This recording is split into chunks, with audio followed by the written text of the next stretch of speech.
நாம படிக்க இருக்கிறது அனுபவ அறிவு. இது வரைக்கும் ஆராய்ச்சினால எல்லாம் இருக்கு அப்படிங்கிற மாதிரி தெரிஞ்சாச்சு. இனி முதல்ல சொன்னது சாதனா ஞானம், இனி சொல்றது சாத்திய ஞானம்.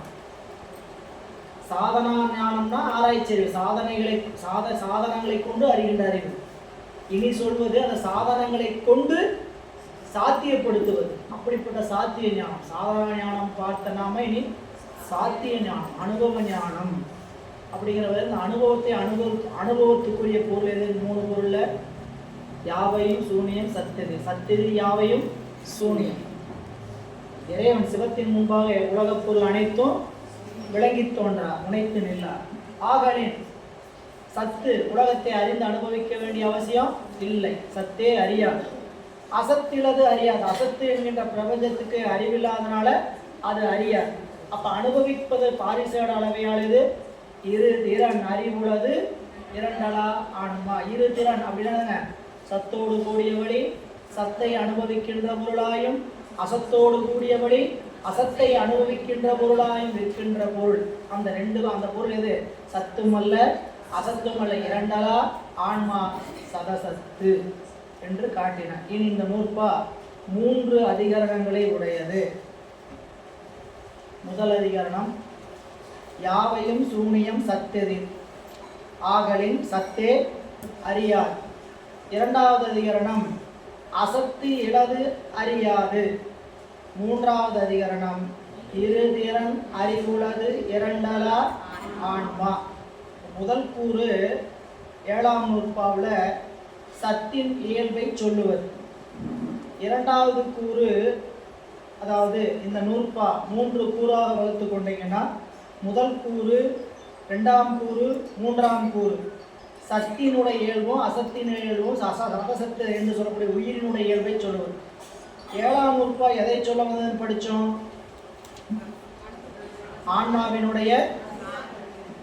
ஆன்மாவினுடைய இலக்கணம், சிறப்பு இலக்கணம். சரி, ஆன்மாவுக்கு பொது இலக்கணம் எங்க பார்த்துருக்குறோங்க?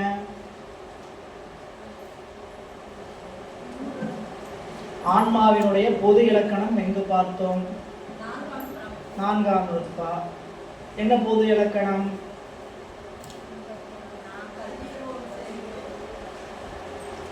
அவத்தை அடைதல். கருவிகளோடு கூடி, கேள்வியும் கஷ்டமானதல்ல, பதிலும் ரொம்ப பெருசல்ல. ஆன்மா கருவிகளோடு கூடி நிலை மாறும், அறிவில் நிலை மாறும், அவஸ்தை அடையும். அவ்வளோதான். இது 4ஆம் நூற்பாவில் ஆன்மாவினுடைய பொது இலக்கணம். இனி 7ஆம் நூற்பாவில் ஆன்மாவினுடைய சிறப்பிலக்கணம். ஆன்மாவுக்கு என்ன சிறப்பிலக்கணம் அப்படின்னு கேட்டீங்கன்னா, ஆன்மா சத்தாகிய சிவத்தோடு கூடி நிற்கும் பொழுது சத்தை அனுபவிப்பதாகவும், அசத்தாகிய பிரபஞ்சம் உலகத்தை கூடி நிற்கும் போது பிரபஞ்சத்தை அனுபவிப்பதாகவும் இருக்கின்ற தன்மையை உடையது ஆன்மா. அப்படின்னு என்னதுங்க? ஆன்மா சார்ந்ததின் வண்ணமாதல். ஆன்மாவுக்கு இலக்கணம் என்ன? சார்ந்ததின் வண்ணமாதல். இதுதான் இந்த நூற்பால நாம் தெரிந்து கொள்ள வேண்டிய செய்தி. 7ஆம் நூற்பா படிச்சுட்டீங்களா? படிச்சுட்டேன். என்ன தெரிஞ்சுக்கிட்டீங்க? உயிரை பற்றி தெரிஞ்சுக்கிட்டேன். உயிரோட லட்சணம் என்னன்னு தெரிஞ்சுக்கிட்டேங்க. என்ன உயிரோட லட்சணங்க? எதை சார்ந்து இருக்குதோ அதன் வண்ணமாய் இருக்கு. இது ஆன்மாவுடைய லட்சணம். சும்மா சின்ன சின்ன நோட்ஸ். முதல் நூற்பா படிச்சிங்களா? படிச்சுங்க. முதல் நூற்பாவில் என்ன தெரிஞ்சுக்கிட்டீங்க? முதல் நூற்பாவில் என்ன தெரிஞ்சுக்கிட்டீங்க? பதி உண்டுன்னு பிரமாணத்தின் வாயிலாக தெரிஞ்சுக்கிட்டோம். 2ஆம் நூற்பாவில் என்ன தெரிஞ்சுக்கிட்டீங்க? 2ஆம் நூற்பாவில் என்ன தெரிஞ்சுக்கிட்டோம்? பாசம் உண்டு, இறைவன் இந்த உயிர்களுக்காக உலகத்தை மேல தோற்றுவான். 3ஆம் நூற்பாவில் உயிரை பற்றிய வேறு வேறு கருத்துக்கள் சொல்லக்கூடிய சமயங்களை எல்லாம் மறுத்து அவற்றின் வேறாக உயிர் என்பது உண்டுன்னு தெரிஞ்சுக்கிட்டோம். 4ஆம் நூற்பாவில் என்ன தெரிஞ்சுக்கிட்டோம்?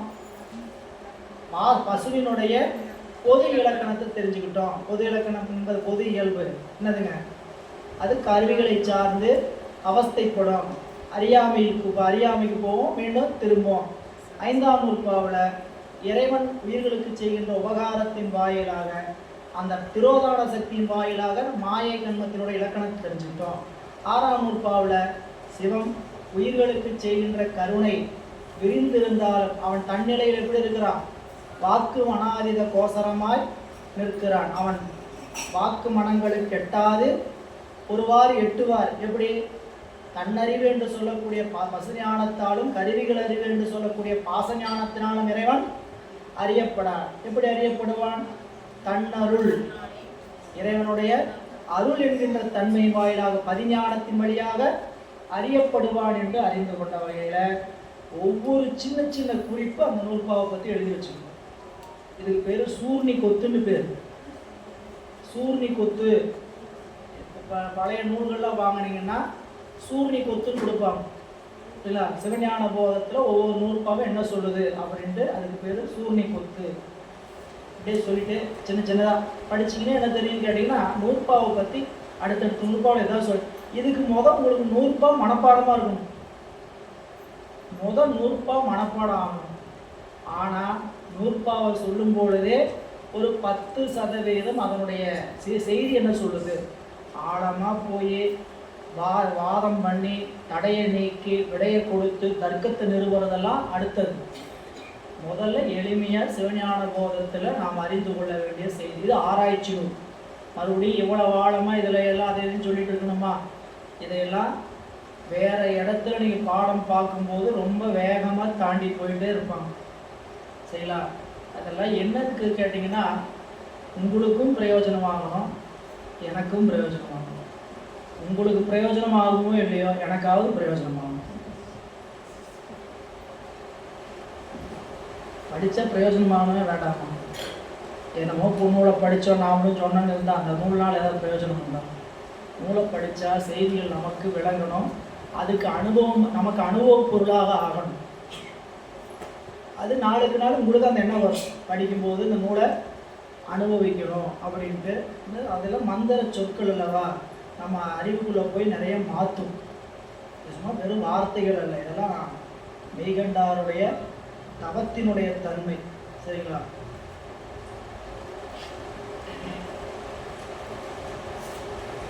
சரி, இனி நாம் 3 அதிகரணம். அந்த அதிகரணத்தில் பிரபஞ்சம் இறைவனால் அறியப்படாது. முதல் செய்தி என்னதுங்க?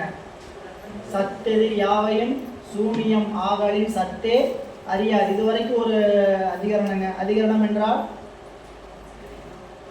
ஆசிரியர் சொல்ல வந்த கருத்துக்கு நிலைக்களம். அது எத்தனை பகுதிகளாக இருக்குதுங்க?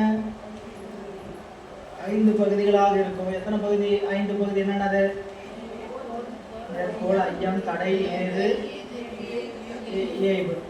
அந்த மேற்கோள் ஆசிரியர் சொல்ல வந்த கருத்து, அதன் மேல் எழுகின்ற ஐயம், அதனை மறுக்கின்ற தடை, அதனை நிறுவுகின்ற சைவ சித்தாந்த துணிவு, அதற்கு எடுத்துக்காட்டு ஏய்வு. புரிஞ்சுங்களா? அப்போ இந்த 7ஆம் நூற்பாவில் 3 அதிகரணம். முதல் அதிகரணம் சத்தெதிர் யாவையும் சூனியம் ஆகலின் சத்தே அறியாது. இது ஒரு அதிகரணம். 2வது அதிகரணம் அசத்து அறிவிலது அறியாது. 3வது இருதிறன் அறிவுள்ளது இரண்டலா ஆன்மா. ரொம்ப எளிமையா இருக்குது பாருங்க. சத்து என்கின்ற சிவத்தின் முன்பாக இந்த பிரபஞ்சமாகிய பொருள் முளைத்து நில்லாது, விளங்கி தோன்றாது தான் ஆசிரியர் சொல்ல முதற்கருத்து. நூற்பாவினுடைய கருத்து மேலதற்கோர் புறநடை உணர்த்துதல் முதலேற்று. என்ன? மேல 6ஆம் நூற்பாவில் சொல்லப்பட்ட சத்தும் அசத்தும் போக எஞ்சி நிற்கக்கூடிய பசுவாகிய அந்த பொருள் என்ன பொருள், சத்தா அசத்தா என்று கூறுவதற்காக இந்த நூற்பா. அதை சொல்ல வந்த போது ஆசிரியர் சொல்றார், சத்தாகிய சிவம் உலகத்தை அறிந்து அனுபவிக்காது, அசத்தாகிய பிரபஞ்சமும் சிவம் சத்தாகிய சிவத்தை அறிந்து அனுபவிக்காது. இதுக்கு ரெண்டுமே அறிந்து அனுபவிக்காதுதான். இது அறிந்து அனுபவிக்காததுக்கு காரணம் வேறு, சிவம் அறிந்து அனுபவிக்காததுக்கு காரணம் வேறு. சிவம் அறிந்து அனுபவிக்காததுக்கு காரணம் அவன் குறைவிலா நிறைவு. எப்படிப்பட்டவன்? சரிங்களா? ஹோட்டலு கடையில் சமையல் பார்க்குறவங்க, சரிங்களா, இந்த கல்யாணத்துக்கு சமைக்கிறவங்க சாப்பிட மாட்டாங்க. முன்னாடி வகை வகையாக நாம் ஆண் அண்டா மாதிரி வாயை பிறந்துட்டு போய் பார்க்குற ரிசப்ஷனை அவங்க உள்ளேருந்து தள்ளி சமைச்சு வெளியே தள்ளிகிட்டே இருப்பாங்க. எடுத்து வாயில் போடுற கூட மாட்டாங்க. சாப்பிட்றதுக்கு சுவை பார்ப்பாங்க. அதோடு நிற்குமே தவிர சாப்பிட்டீங்களான்னு போய் ஒரு 12-1 மணிக்கு போய் கேட்டீங்கன்னு சாப்பிடலேம்பாங்க. ஒரு மாதிரி இருக்குங்க பார்த்து அப்படிம்பாங்க. அதெல்லாம் அவங்களுக்கு என்னென்னா ஒரு அந்த அனுபவ பொருளாக இந்த உலகத்தில் இருக்கிற நமக்கே இந்த பொருள் சரிங்களா எப்படியாவது போதும், இதெல்லாம் நாமெல்லாம் போதும்னு சொல்லிவிடுவோம் சரிங்களா. பெருமான் அப்படி இல்லை. இதெல்லாம் அவனுக்கு வேற இருந்தால் ஒரு பொருளை அனுபவிக்கணும். நம்ம ஏற்கனவே பார்த்தது தான். நமக்கு வேறாக இருக்கிற ஒரு பொருள் தான் நமக்கு அனுபவத்துக்கு தேவைப்படுது சரிங்களா. நம்ம உடம்பு நாம் அனுபவிச்சுக்கணுமா? நமக்குள்ள நாம் நம்ம உலகத்து பொருளை அனுபவிக்கணும். நமக்கு வேறாக இருக்கிறது. இப்போ உடம்பை கூட நம்ம அழகு பண்ணிக்கிறோம், ஒப்பனை செஞ்சுக்கிறோம், அனுபவிக்கிறோம் சரி. இது ஏன் இது உயிருக்கு என்னவா இருக்குது? வேறாகத்தான் இருக்குது. அதனால என்ன பண்ணுறோம்? வேறா இருக்கிற பொருளை அனுபவிக்கணும்னு தோணும் சரிங்களா. ஆனால் தன்னோடு இருக்கக்கூடிய சிவம், இந்த உலகத்தோடு ஈர்ந்து இருக்கக்கூடிய சிவம் இந்த பொருள்களை அறிந்து அனுபவிக்க வேண்டிய அவசியம் இல்லை. இதுதான் சத்து அறியாதுங்கிறது பொருள். என்ன கேட்டீங்கன்னா சத்து அறிந்து அனுபவிக்க வேண்டிய அவசியம். ரெண்டாவது நிலையில் இருக்கிறது யாரு? சடப்பொருள். அது அறிந்து அறிவதற்கான அறிவதனிடத்துல இல்லை சடம். முதல் அறியணும் பார்த்தலாம். பிரபஞ்சம் இறைவனால் அறியப்படாது. இது ஆசிரியருடைய மேற்கோளுங்க. ஆசிரியர் சொல்ல வந்த மேற்கோள் கருத்து என்னதுங்க? இந்த உலகத்தை இறைவன் அறிய மாட்டான். இறைவன் உலகத்தை அறிய மாட்டான். அதுக்கு ஐயம் என்ன அப்படின்னு சொல்லும் பொழுது மாணவனுடைய ஐயம், ஆசிரியரே இறைவன் இந்த உலகத்தை அறிவானா அறிய மாட்டானா? எனக்கு என்னமோ நீங்கள் தான் சொன்னீங்க ஒன்றாய் வேறாய் உடனாய் இருப்பான் அப்படின்னு சொன்னீங்க. எப்படி அவன் அறிய மாட்டான்னு சொல்கிறீங்க அப்படிங்கிறது ஐயம் சரிங்களா. தடை நிகழ்த்துகிறவர் என்ன நிகழ்த்துறான்னு கேட்டிங்கன்னா இறைவனும் உலகத்தை அறிவான். இறைவன் உலகத்தை அறிவான் அப்படிங்கிறது தடை. பாருங்க மேற்கோள். ஈண்டு சக்தி நடத்து அசத்து பிரகாசியாது என்றது. ஈண்டுனா இவ்வதிகரணத்தில் சத்து நடத்து அசத்து பிரகாசியாது. மேற்கோளுடைய பொருள் பாருங்க. இந்த அதிகரணத்துக்கு சத்ததிகரணம் பேருங்க. அதாவது சிவன் அசத்தை தன் பொருட்டு அறியான் ஆயினும், அதாவது சிவன் அசத்தை தன் பொருட்டு அறியான் ஆயினும். இங்கே இருக்க சிவஞான முனிவருடைய உரை. சிவபெருமான் சரிங்களா இந்த உலகத்தை எதுவும் தன் பொருட்டு அறியான். அதாவது சிவன் அசத்தை தன் பொருட்டு அறியான் ஆயினும் உயிர்கள் பொருட்டு அறிவான். எப்படி அறிவான்? போக்கும் வரவும் புணர்வுமிலா புண்ணியம் அப்படின்னு மணிவாசர் எளிமையா சொல்லிட்டார். அவன் போக்கும் இல்லை, வரவும் இல்லை, புணர்ச்சியும் இல்லை. அவனுக்கு என்ன கிடையாது? அவரே தான் சொன்னாரு இன்பமும் துன்பமும் இல்லானே. இன்பமும் துன்பமும் அவனுக்கு உண்டு, இன்பமும் துன்பமும் அவனுக்கு இல்லை. உண்டு என்பது நம்மோடு இருக்கிற காலத்து அவனுக்கு இன்பமும் துன்பமும் உண்டு. அவன் நம்மோடு தனித்து நிற்கிற சொரூபனில் அவனுக்கு என்ன இல்லை? இன்பமும் துன்பமும் இல்லை. இப்போ இவங்க சொல்ற கருத்துக்கு நாம சொல்ற கருத்துக்கு என்ன வேறுபாடுன்னு தெரிஞ்சுக்கணும். இவங்க என்ன சொல்றாங்க? சிவன் அசத்தை தன் பொருட்டு அறியானாயினும் உயிரின் பொருட்டு அறிவான் என்றே பொருந்தும் என்று சிவாத்வீத சைவர் கூற்றை மறுப்பதற்கு இந்த அதிகாரம். சிவாத்வீத சைவர் என்ன சொல்றாங்க? தன் பொருட்டு அறிய மாட்டான், உயிர்கள் பொருட்டு அறிவான். அது உண்மைதான் சரிங்களா. ஆனா அவங்க சொல்ற கருத்து நிலை வேறு, நாம சொல்ற கருத்து நிலை வேறு. கீழே பாருங்க. ஒவ்வொன்றாக சுட்டி அறிதல் இன்றி எவற்றுடனும் கலந்து நின்று ஒரு சேர அறியும் சிவசத்தின் முன்னர் சுட்டி அறியப்படும் அசத்தாகிய பிரபஞ்சம் விளங்கி தோன்றார். சூன்யம் என்பது விளங்கி தோன்றாமை என்னும் பொருளில் வந்தது. விளங்கி தோன்றாமையாவது அனுபவ பொருளாய் நில்லாமை என்று பொருள்படும். தெளிவுரை. இந்நூற்பாவில் சூனியம் என்றது இல்லாமையை குறிக்கிறது, விளங்காமையை குறித்து நின்றது. பிரகாசியாது என்றது இது குடம், இது ஆடை என்று நம்மால் சுட்டி அறியப்படுவது போன்று முதல்வனால் சுட்டி அறியப்படுவது இல்லை. நாம் ஒரு பொருளை என்ன பொருள் சுட்டி அறியறோம் இல்லையா, அப்படி இறைவன் ஒரு பொருள் என்ன அறிய வேண்டியதில்லை, எளிமையாக புரிஞ்சுக்கலாம். சரிங்களா? நீங்கள் ஒரு நிறுவனம் நடத்துறீங்க, நிறுவனத்தில் உற்பத்தி பொருள் இருக்குது. சரிங்களா? இப்போ அந்த அந்த நிறுவனத்தில் பல காலம் இருக்கக்கூடிய அந்த முதலாளிக்கு அந்த நிறுவனத்துக்குள்ளே போனால் இது பஞ்சு, இது விசிறியம், இது நூல், இது கோணு, இது பம்பு, இப்படி தனித்தனியாக போய் சொல்லி அறிஞ்சிட்டு வர பல காலம் அவர் அந்த நிறுவனத்தில் நடத்திட்டு இருக்கிறாங்க. என்ன எப்படி இருக்குது, ரொம்ப எளிமையாக இதெல்லாம் போய் தோய வேண்டியதே இல்லையா, பார்த்தாங்க அறிவுல இதெல்லாம் இப்படி எளிமையாக அவருக்கு போய் தெரிஞ்சுட்டு உள்ள போயிட்டே இருக்கும். சரிங்களா? இப்படி இருக்கிற சிற்றறிவுடைய நமக்கே இப்படியெல்லாம் இருக்கும்னா அவன் பிரபஞ்சம் முழுக்க தன் குடைக்குள் இருக்கும் பொழுது அவன் ஒவ்வொன்றையும் போய் சுட்டி அறிந்து அனுபவிக்க வேண்டிய அவசியம் வருமானு கேட்டால் இல்லை. அதுதான் அங்கே விளக்குறதுக்கு என்ன சொன்னாங்க, ஈண்டு சக்தி நடத்து அசத்து பிரகாசி அது என்னதுங்க, விளங்கி தோன்ற. அது பிரகாசியாது என்பது முன்னாடி நூற்பால் என்ன சொன்னாங்க, விளங்கி தோன்ற. யாவையும் சூனியம் சொன்னதும் பிரகாசியாது சொன்னதும் என்னதுங்க, ஒரே பொருள். கீழே பாருங்க, பிரபஞ்சம். அடுத்து எனவே சூனியம் என்றது வேறு இல்லாமை பற்றி அன்றி பொருள் இல்லாமை பற்றி அன்று என்பது கருதத்தக்கது. பிரபஞ்சம் முதல்வனுக்கு திருமேனி என்பதை இருநிலனாய் தீயாய் என்னும் திருத்தாண்டகத்தினால் உணரலாம். ஊமை காட்டுறார். அடுத்தது அதை நிறுவுவதற்கு ஏது சொல்றார்,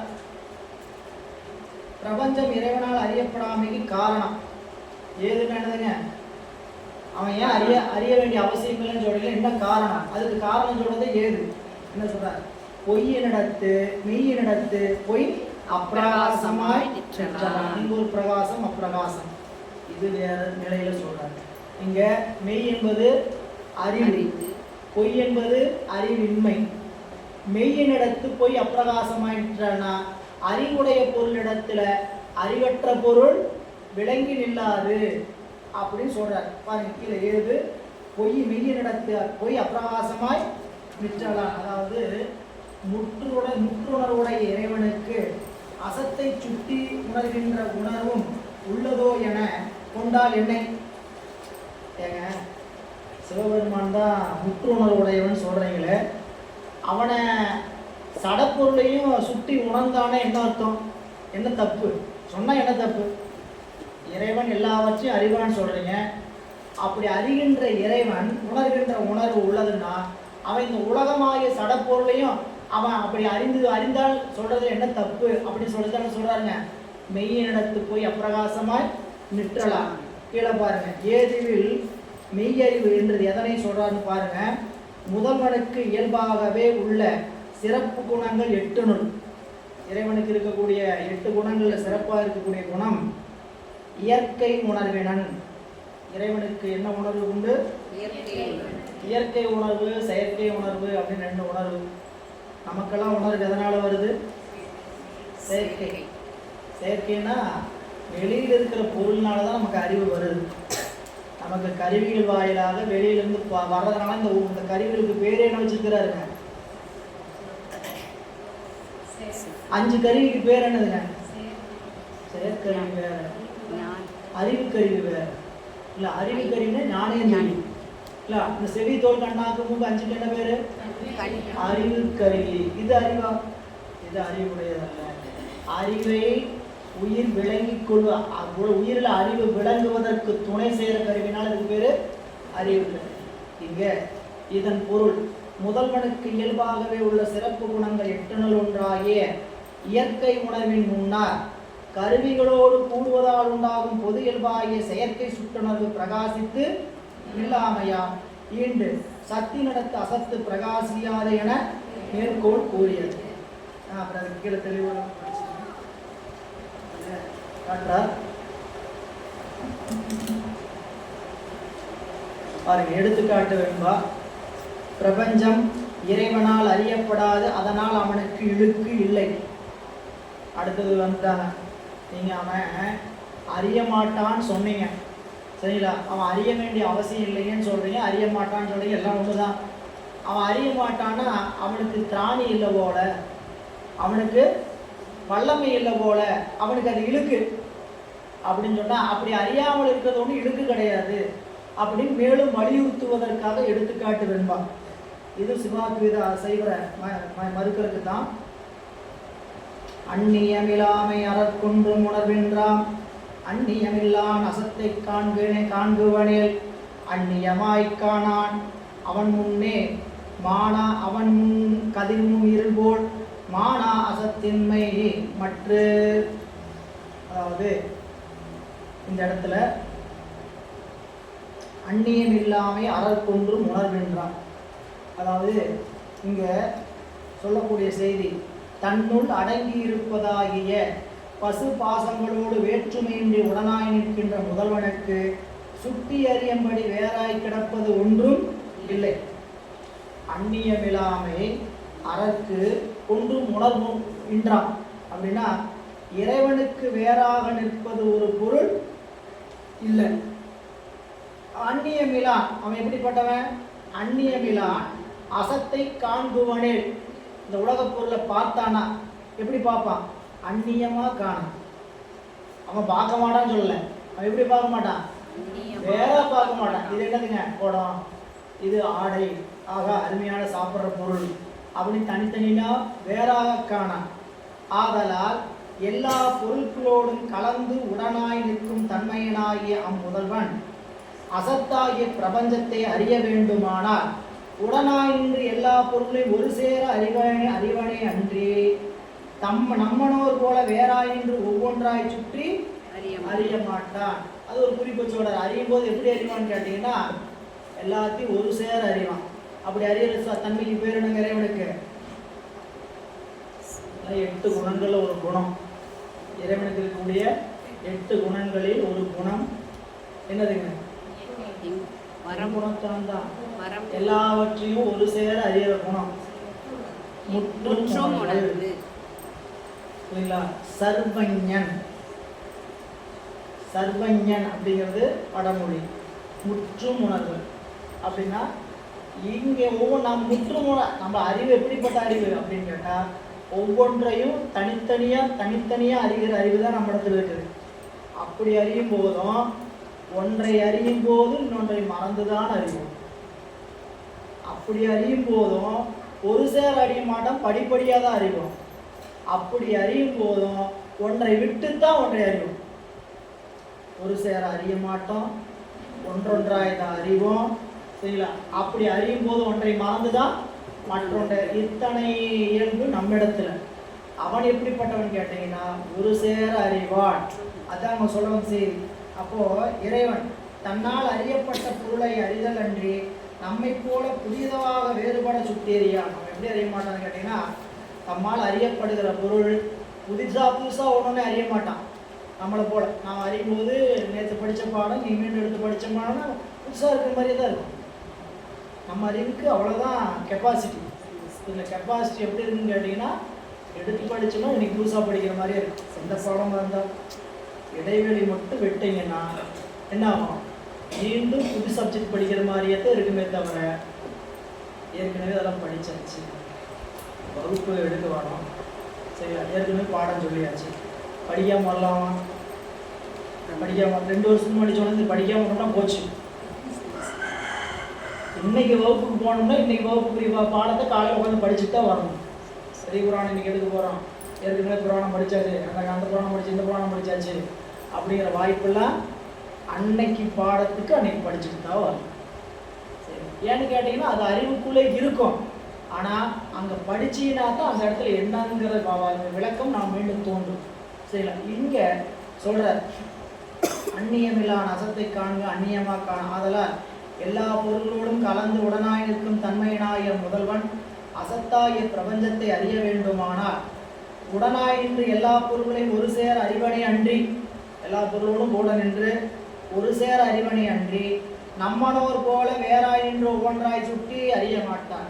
இது போல கதிர் முன் இருள் போல் அவன் முன் மானாயுசத்தின்மை ஓமை வெண்பாவுக்குரிய ஓமை. இது போல கதிர் முன் இருள் போல் அவன் முன் மானா அசத்து இன்மை. எதனால் என்றால் சூரியன் முன் இருள் முனைத்து தோன்றாதுவாறு போல அம்முதல்வன் சந்நிதியில் நன்மை இல்லாத பிரபஞ்சம் விளங்கி இல்லாதே ஆகலால் ஆதலினாலேயே ஆகும். மானானா மானாமை. இந்த இடத்துல மானாங்கிற ஒரு சொல்லு கொடுத்துருக்கிறார். மானா அசத்தின்மைண்டு மானாங்கிறதுக்கு மானாமை அப்படின்னா மானாமைனா பயனில்லாமை. எதனால் என்றால் சூரியன் முன் இருள் முனைத்து தோன்றாதவாறு போல அவன் முன் அம்முதல்வன் முன் சந்நிதியில் நன்மை இல்லாத பிரபஞ்சம் பயனில்லாத பிரபஞ்சம் அத மானா நன்மை இல்லாத அசத்து விளங்கி நல்லாது இன்மை ஆதலாலே ஆகும். சூரியன் முன் இருள் விளங்கி தோன்றாதவாறு போல முதல்வன் சந்நிதியில் பிரபஞ்சம் விளங்கி தோன்றார். எனவே பிரபஞ்சத்தை முதல்வன் சுட்டி எறியான். சுட்டி எறிகின்ற ஏகதேச அறிவு ஏகதேச அறிவு ஒரு சேர அறியும் முற்றுணர்வை தடுப்பது ஆகும். ஆகவே அந்த சுற்றுணர்வு இல்லாமை முற்றுணர்விற்கு மேம்பாடு ஆவதன்றி சுற்றுணர்வு என்பது என்னதுங்க? முற்றுணர்வுக்கு கீழே இருக்கிறது. சரிங்களா? இப்போ வாத்தியார் இருக்கிறார் உதாரணத்துக்கு, அவர் முற்றுணர்வுடையதுன்னு வச்சுக்கணும். முற்றுணர்வுடைய கிடையாது, முற்றுணர்வுடையதுன்னு வச்சுக்கணும். மாணவன் இருக்கிறான், வாத்தியார் வேக வேகமாக எழுதி போட்டார். என்ன செய்யும்? பாடத்தை ஆங்கிலத்தில் எல்லாம் பீச்சிட்டார். ஸ்பீச்சை எழுதி போட்ட மாணவன் படிக்க சொன்னான், அவன் எப்படி அனுப்பான்? முற்றுணர்வானா? அது பக்குவம் ஆக ஆக அந்த அறிவு வரும். இப்போதான் எல்கேஜி யூகேஜினா அப்படின்னு ஆரம்பிச்சு ஒவ்வொன்றா சேர்த்து வச்சுட்டு அப்புறம் அந்த வார்த்தைக்கு அண்ட் ஏஎன்டி அப்படி தனித்தனியாக சொல்லி அண்ட் அப்படின்பா. ஒவ்வொன்றா எப்படியா முற்றுணர்வு. இப்போ மாணவனுக்கு இப்போ ஆசிரியர் சொல்லித்தரான்னு வச்சுங்க, மாணவனுக்கு இந்த வார்த்தை எழுதி போட்டு ஏ சொல்லு என் டி சொன்ன ஆசிரியர் அவருக்கு இப்போ சுட்டி எழுதுறார். ஒவ்வொரே சுட்டுணர்வாக வர ஏ தனியா எண்ணு தனியா. அவருக்கு ஆண்ட்டுங்கிறது தெரியும், பிகாஸ் தெரியும், எல்லா காசும் தெரியும். ஆனால் அவர் சுட்டி சொல்லி சொல்கிறார் என்னட்டுங்க, இது ஏன்னு சொல்லு. எப்பா நம்ம வெளியே நின்று வேடிக்கை பார்த்துட்டு வாத்தியாருக்கு பாவம் அறியவே இல்லை, தனித்தனியாக ஒவ்வொரு எழுத்தா சொல்லி கொடுத்துட்டு இருக்கிறார். அவருக்கு முற்றுணர்வு இல்லை. இவர் சுட்டி சுட்டி உணர்வதனால அவருக்கு முற்றுணர்வு இல்லாத இழுக்கா, சுற்றுணர்வு இல்லாத இழுக்கா, அது இழுக்கல்ல. சரிங்களா? அவர் அந்த பெருமான் முற்றுணர்வுடையவர். பெருமான் இந்த பிரபஞ்சத்தை ஒரு சேர அறிய ஆற்றல் உடையவர். நம் பொருட்டு நம்மோட இருந்து ஒரு பொருளை சுற்றுணர்றாரு, நமக்கு அறிவுறுத்துறாருன்னா அது அவருக்கு இழுக்கு கிடையாது. நிறைய உதாரணம் சொல்லலாம். சரிங்களா? ஒரு நிறுவனத்துக்குள்ள போனீங்கன்னா முதலாளியே ரவுண்ட்ஸ் வருவார். சரிங்களா? அவர் வரும்போது என்ன பண்ணுவார், அங்கே ஏதாவது கீழே இறஞ்சி கடந்துன்னு வச்சுங்க, குமிஞ்சு எடுத்து போட்டு போவார். அவர் யாருன்னு கேட்டீங்கன்னா கோடீஸ்வரருக்கெல்லாம் கோடீஸ்வரர், மில்லியனராக இருப்பார். இல்லைங்களா? அங்கே கிடக்கிற பொருள் 10 ரூபா பொருளாக கிடக்கு மேலே. இல்லைங்களா? எடுத்து குமிஞ்சு அவர் போட்டு வர்ற ஆடை எப்படி இருக்கும், நல்ல வெள்ளைன்னு சொல்லிடுமா, அப்படியே தொட்ட கை கிழிச்சிடும். அப்படி அயன் போட்டிருப்பாங்க. இந்த பார்த்தீங்கன்னா கையை வச்சோன்னா கை பரவாயில்ல கிழிச்சிடும். அப்படிப்பட்ட ஆடை போட்டு வருவாங்க. குனிஞ்சு எடுத்து டஸ்ட் பாக்ஸில் போடுவாங்க. அங்கேருந்து வேடிக்கை பார்க்குற லேபர் நினைப்பான், ஏவெல்லாம் முதலாளி கீழே கிடக்கிற குப்பை அப்படி நினைப்பாங்க. முதலாளி எடுத்து போகிறார், இனிமேல் நம்ம கீழே விழுவாம பார்த்துக்கணும் ஐயா அப்படின்னு தான் உணர்வு வருமே தவிர முதலாளிக்கு இழுக்காகலாது அமையாது. நம்ம நிறுவனத்தில் பார்த்தங்காட்டி சொல்கிற உள்ளுக்குள்ளே இருந்து பார்க்கும்போது ரவுண்ட்ஸ் வருவாங்க. 10 நிமிஷம் வந்து அவங்க செஞ்சுட்டு போகிற வேலையினால டிபார்ட்மெண்ட்டே என்ன ஆகுன்னு கேட்டிங்கன்னா அப்படியே ஆக்ஷன் ஆகிடும். சரிங்களா? அப்போது இந்த உணர்வு இல்லாமை அறற்கொன்று உணர்வின்றான். அந்நியமில்லாமை அறற்கொன்று உணர்வின்றான்.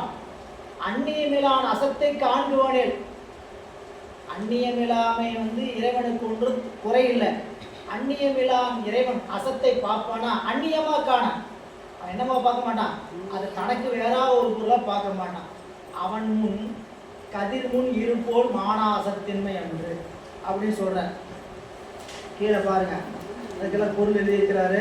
அதுக்கு ரெண்டாவது பற்றி பாருங்க, அடுத்த பக்கத்தில் 186வது பக்கம் பாருங்க.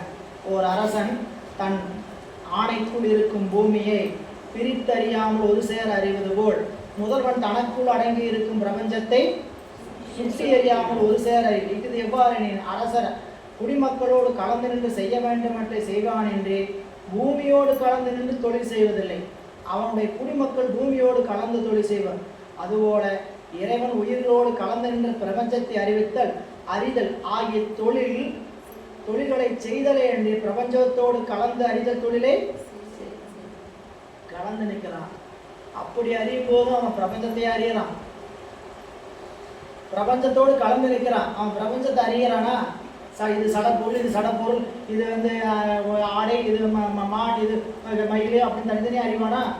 பிரபஞ்சத்தை அறியவே மாட்டான். புரியல? உயிர்களோட கூடி உயிர்களுக்கு என்ன அறிவிக்கணுமோ அந்த பொருளை அறிந்து அவனுக்கு அறிவிப்பான். சரிங்களா? பாருப்பா, இது மயிலே புரிஞ்சுக்கோ அப்படின்னு எதுக்குள்ள சொல்லணும்? அறிவுக்குள்ள இருந்து அறிவாக சொல்லி சுவாமி அங்கிருந்து நமக்கு சொல்லுவாரே தவிர அவரு இந்த பொருள் தான் அறிஞ்சுக்கிட்டு அதுக்கப்புறம் இந்த பாருப்பா நான் அறிஞ்சுக்கிட்ட பொருள் இது, நீ அறிஞ்சுக்கன்னு நாம சொல்ற மாதிரிலாம் ஒன்று அறிந்து கொள்ள மாட்டார் என்று காட்டுறார். அவ்வாறாயினும் பூமி அரசன் உடைமையாக ஆமாறு போல இறைவன் பிரபஞ்சத்தை சுற்றி அறியாதிருந்தாலும் பிரபஞ்சம் இறைவனது உடைமையாகும். ஆகவே பிரபஞ்சத்தை இறைவன் சுற்றி அறியான் என்பதற்கு இறைவன் பிரபஞ்சத்தோடு கூடி தொழில் செய்வது என்பது பொருளே அன்று, பிரபஞ்சம் நிலைத்திற்கு இறைவன் உதவி வேண்டப்படுவது என்பது பொருள் அன்று என்று கருத்தில் கொள்ளக்கூடாது. கதிர் முன் இருள் என்னும் ஓமை இந்த இடத்தில் சூரியனின் முன்னர் இருள் முனைக்கு தோன்றாது என்னும் பொருளை மட்டுமே தரும். சூரியன் முன் இருள் இல்லை என்ற பொருளை தராது முன் நுனியை நோக்குவதற்கு உரியது. சூரியன் மறைந்த பொழுது இருள் விளங்குவதால் சூரியன் உள்ள பொழுதும் இருள் உண்டு என்று தெரிஞ்சுக்கணும். சூரியன் முன்னாடி இருள் விளங்கி தோன்றாதுன்னு சொல்லணுமே தவிர சூரியன் இருக்கிறப்போ இருள் இல்லைன்னு சொல்லக்கூடாது. இருள் இல்லாமல் போல சூரியன் போச்சுன்னா மீண்டும் இருள் வரும். இறைவனுடைய அறிவு சூரியன் போல, உயிருக்கு அறிவு இருக்குது இருள் போல. இல்லை, இறைவனுடைய அறிவு எல்லாவற்றையும் ஒரு சேர அறியும். இறைவன் அறிவிக்கவே உயிர்கள் அறியும். அடுத்து 2ஆம் அதிகரணம் பாருங்க. அசத்தாகிய கரணத்திற்கு அறிவில்லை. அசத்துங்கிறது தனு புவன போகம் என்று சொன்னால், தனு கரண புவன போகம் 4ன்னு சொன்னாலும் அதுல சிறப்பு நிலையில இந்த கரணங்கள் என்று சொல்வதற்குத்தான் அறிவில்லைன்னு சொல்ல வர்றார். தனு கரண புவன போகங்கள்ல அசத்தாகிய கரணத்திற்கு என்ன இல்லை? அறிவில்லை. தனு உடம்புக்கு என்ன இல்லை? அறிவில்லை.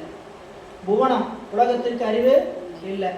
போகமாகி உலகத்தில் இருக்க மற்ற பொருளுக்கு அறிவில்லை. இதெல்லாம் கண்கூடு இல்லை. ஆனா கருவிகள் என்று சொல்லக்கூடிய கரணங்கள் என்று சொல்லக்கூடிய இந்த பொருள்கள் செவி தோல் கண்ணாக்கு முக்கில் என்ன இருக்குது?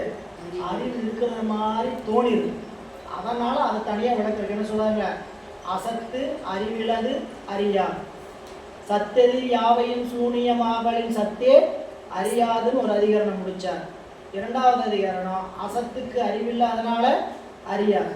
பாருங்க, 7ஆம் நூற்பா 2ஆம் அதிகரணம்.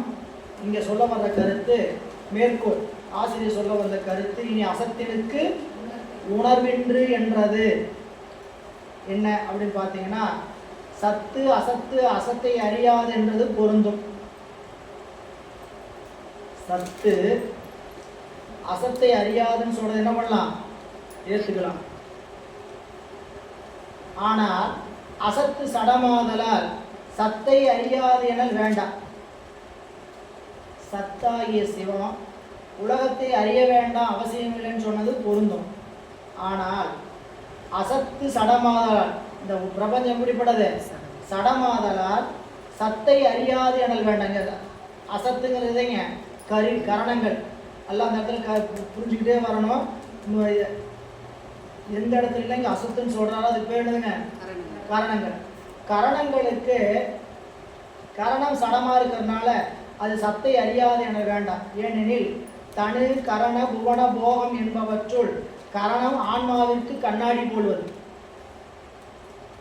சத்து அசத்து சத்தை அறியாதுன்னு சொல்லாதீங்க.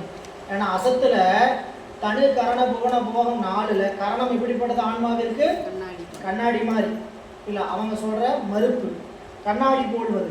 எனவே ஆன்மாவில் கண்ணாடி போடுவது. ஆதலால் கண்ணாடியில் ஒன்றும் இல்லையாயினும், கண்ணாடியில ஒன்றும் இல்லையாயினும் முன் அதன், அதாவது எதிர்ப்பட்ட பொருள் விளங்கி தோன்றும்.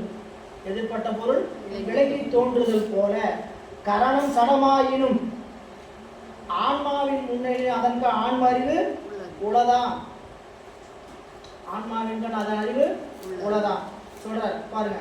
பொதுவாக தனுகரண போனங்கள் அனைத்தும் அறிவற்ற சடப்பொருளே ஆயினும் இந்த அதிகரணத்தில் அசத்து என்று குறிப்பிட்டது கரணத்தை மட்டுமே.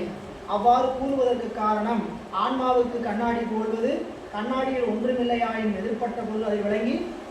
அதுபோல கரணம் சடமாயினும் ஆன்மாவின் முன்னிலையில் கரணத்தில் ஆன்மா அறிவது உளதாகும். அதாவது என்ன சொல்றான்னு கேட்டீங்கன்னா, கரணங்கள்லாம் கூடுச்சுன்னா ஆன்மாவுக்கு முன்னாடி கரணங்களுக்கு அறிவு உளதாகும்.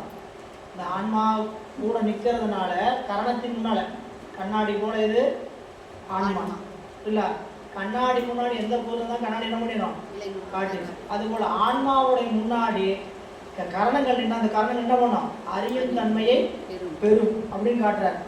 இனி என்றாலும் கரணம் சத்தாகிய சிவத்தை அறியுமாறு ஆன்மாவுக்கு ஒருபோதும் உதவாது.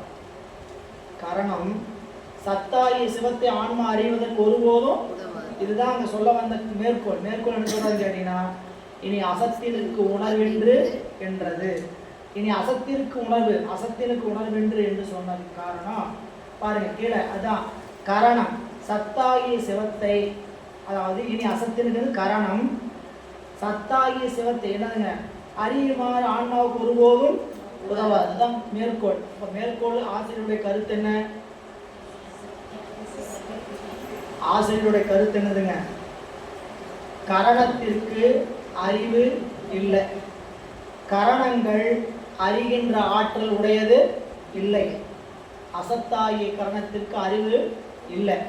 இதான் ஆசிரியர் சொல்ல வந்த கருத்து. தடை என்ன சொல்றாங்க?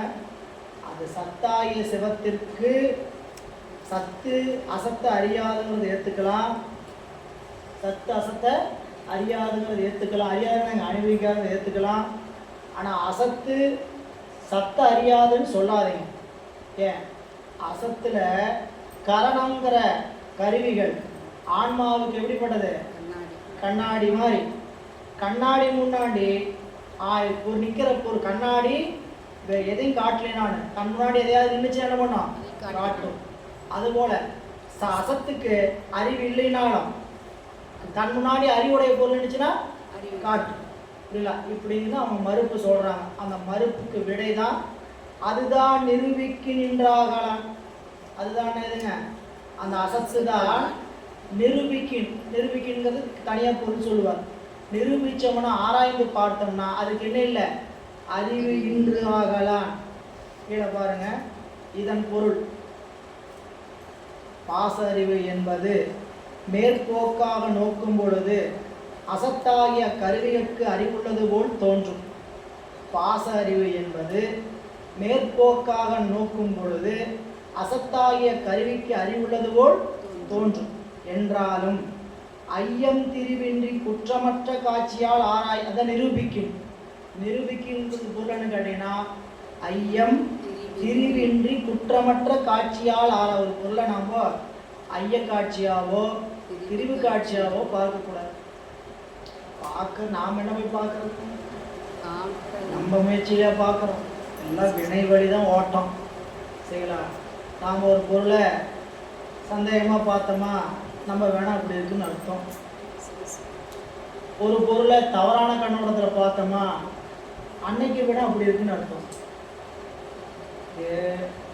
ஒரே பொருள் தான் ஐயமாவும் பார்ப்போம். ஒரு நாள் தவறான கண்ணோட்டத்தோடையும் பார்ப்போம். எப்போ நீங்கும் அப்படின்னு கேட்டிங்கன்னா அதுக்கு அடுத்த அதிகாரம் வச்சிருக்கிறார். அடுத்த வெண்பா பேய்த்தே நீர் ரெண்டு வரும் பேதைக்குன்னு சொல்லுவார். எனவே இங்கே பாசறிவு என்பது மேற்போக்காக பார்த்தா அது எப்படி தெரியும் பார்த்தா அசத்தாகிய கருவிகளுக்கு அறிவு உள்ளது போல தோணும் என்றாலும் ஐயம் திரிவின்றிய குற்றமற்ற காட்சியால் ஆராயும் பொழுது அக்கருவிகளுக்கு அறிவில்லை என்பது விளங்கும். எனவே நீ அசத்தினுக்கு உணர்வு இன்று என்று மேற்கோள் கூறியது. இவற்றில் ஞானம், பதிஞானம், பசுஞானம், பாசஞானம் என 3 வகைத்து. இது யாருக்கு இந்த இது வந்து அசத்து அதிகரணம். போன அதிகரணம் என்ன படித்தோம்? சத்து அதிகரணம். இந்த அதிகரணத்துக்கு பேர் அசத்து. போன அதிகரணத்தில் யாரை மறுத்தார்? சிவாத்வைத சைவர். இந்த அதிகரணத்தில் சிவ சங்கராந்தவாத சைவர். இவங்க எல்லாமே அகச்சமயம். இவங்ககிட்ட மறுப்பு என்ன சொல்கிறாருன்னு பார்த்தீங்கன்னா, ஞானம் என்பது பதிஞானம், பசுஞானம், பாசஞானம் என்பது இந்த 3 வகையில் இருக்குங்கிறது சங்கராந்தவாதியே உனக்கும் உடன்பாடு, நீ ஏற்றுக்குவ, மறுக்க மாட்ட. அவற்றுள் பாசஞானம் என்பது கரணத்தின் ஞானமே ஆகலே. பாசஞானம் என்ன? கரணம். கரணத்தின் ஞானம் என்ன? இந்த கரணங்களுக்கு அறிவு உண்டா? கரணத்தின் வாயிலாக நமக்கு வருகிற அறிவு இல்லை, அது பாசஞானம். கரணத்திற்கு அறிவில்லை என்றால் மாறுகோள் உரையாம் என அவர் தடை நிறுத்துவாராயும். கரணத்திற்கு அறிவில்லை என்று அவங்க என்ன பண்றாங்க? அவற்றுள் பாசஞானம் என்பது கரணத்தின் ஞானமே ஆகலின் கரணத்திற்கு அறிவில்லை என்று மாறுகோள் உரையாம் என. கரணத்துக்கு அறிவில்லைன்னு நீங்கள் சொல்லி மாறுகோள் உரை சொல்றீங்க அப்படின்னு அவங்க தடை நிறுத்துவாராயின் அத்தடைக்கு விடையாக ஏது கூறினார். அதில் அவங்க சொன்னது என்ன கேட்டிங்கன்னா, இப்போ இதுக்கு பேர் ஓமை போலின்னு பேர். என்ன ஓமை சொன்னாங்க? இந்த வெண்பால் என்ன ஓமை சொல்லியிருக்கிறாங்க?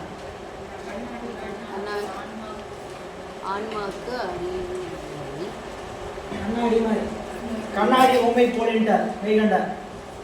இதெல்லாம் சிவஞான சித்தியார் படிச்சிங்கன்னா தான் தெரியும். சிவஞான சித்தியாரில் அளவைன்னு ஒரு பகுதி இருக்குது, ஒரு 24 பாட்டில். அதில் காட்சி அளவுனா என்ன, கருதல் அளவுனா என்ன, அனுமான அளவுனா என்ன, இத்தனையும் அங்கே சொல்லிட்டு வந்துட்டு போலினா என்ன, ஓமை போலினா என்ன, ஏது போலினா என்ன, ஒவ்வொன்றையும் சொல்லிட்டு வருவார். அப்போ இங்கே சொன்ன ஓமை என்னன்னு சொல்லிட்டாருங்க, கண்ணாடிங்கிற ஓமை போலி ஓமை அப்படிங்கிறார். எதுக்கு சொல்கிறாருன்னு கேட்டிங்கன்னா, அது சொல்கிறார், கண்ணாடியில் நிழல் தோன்றுதல் ஓமை போலி, உருவம் தோன்றுமே அன்றி அறிவு வெளிப்படாது. உருவம் எல்லாம் தோண்டியா அந்த அந்த நிக்கிறவரோட உருவத்தோட அறிவு தோன்றுமா?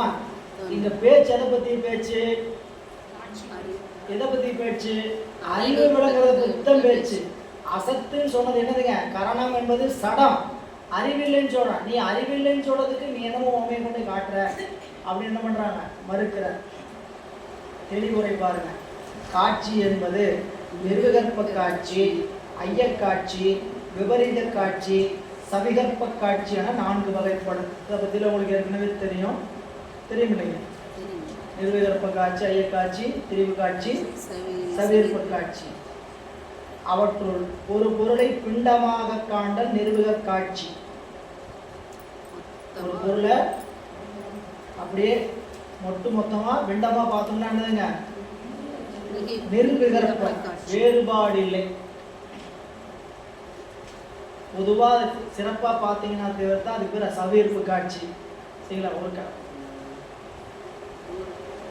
தோட்டத்துக்கு போனீங்க, பொதுவாக அது வந்து ஒரு பூங்கான்னு பார்த்தீங்கன்னா பூங்கா. இது நிர்விகற்ப காட்சி, வேறுபாடு இல்லாமல் பார்த்தீங்கன்னா.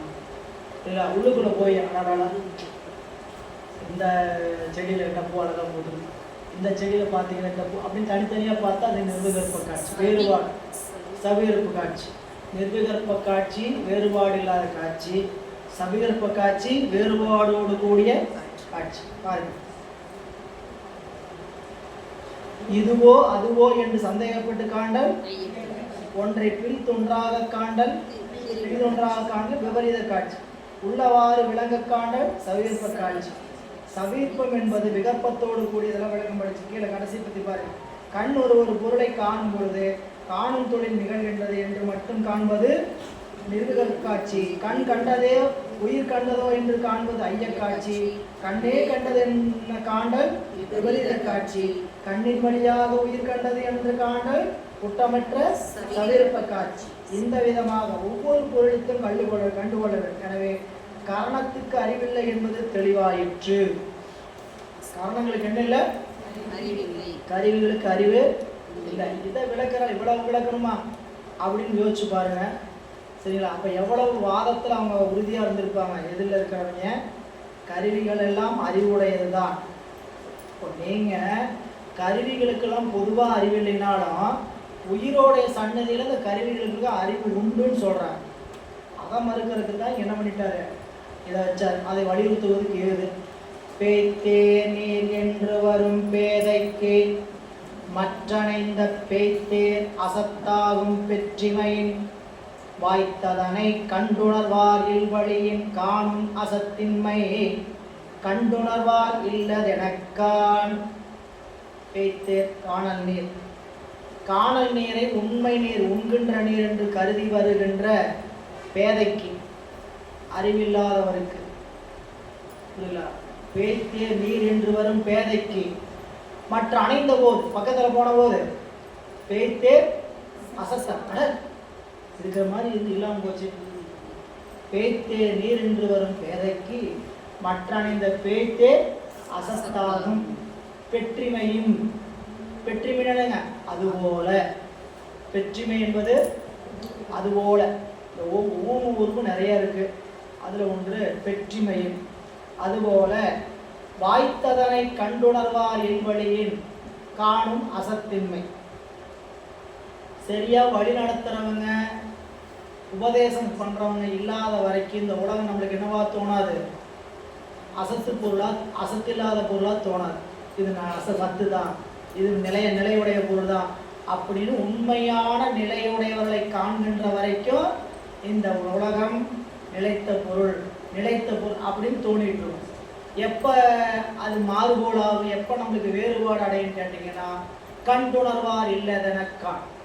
சரிங்களா? பக்கத்தில் போய் உண்மையாக பார்த்தபோது காணல் நீர் இல்லைன்னு தெரிகிற மாதிரி அறிவு அந்த பக்குவப்பட்ட காலத்தில் என்ன ஆகுங்க, அது தெரியும். முறை வழியாக பாருங்க.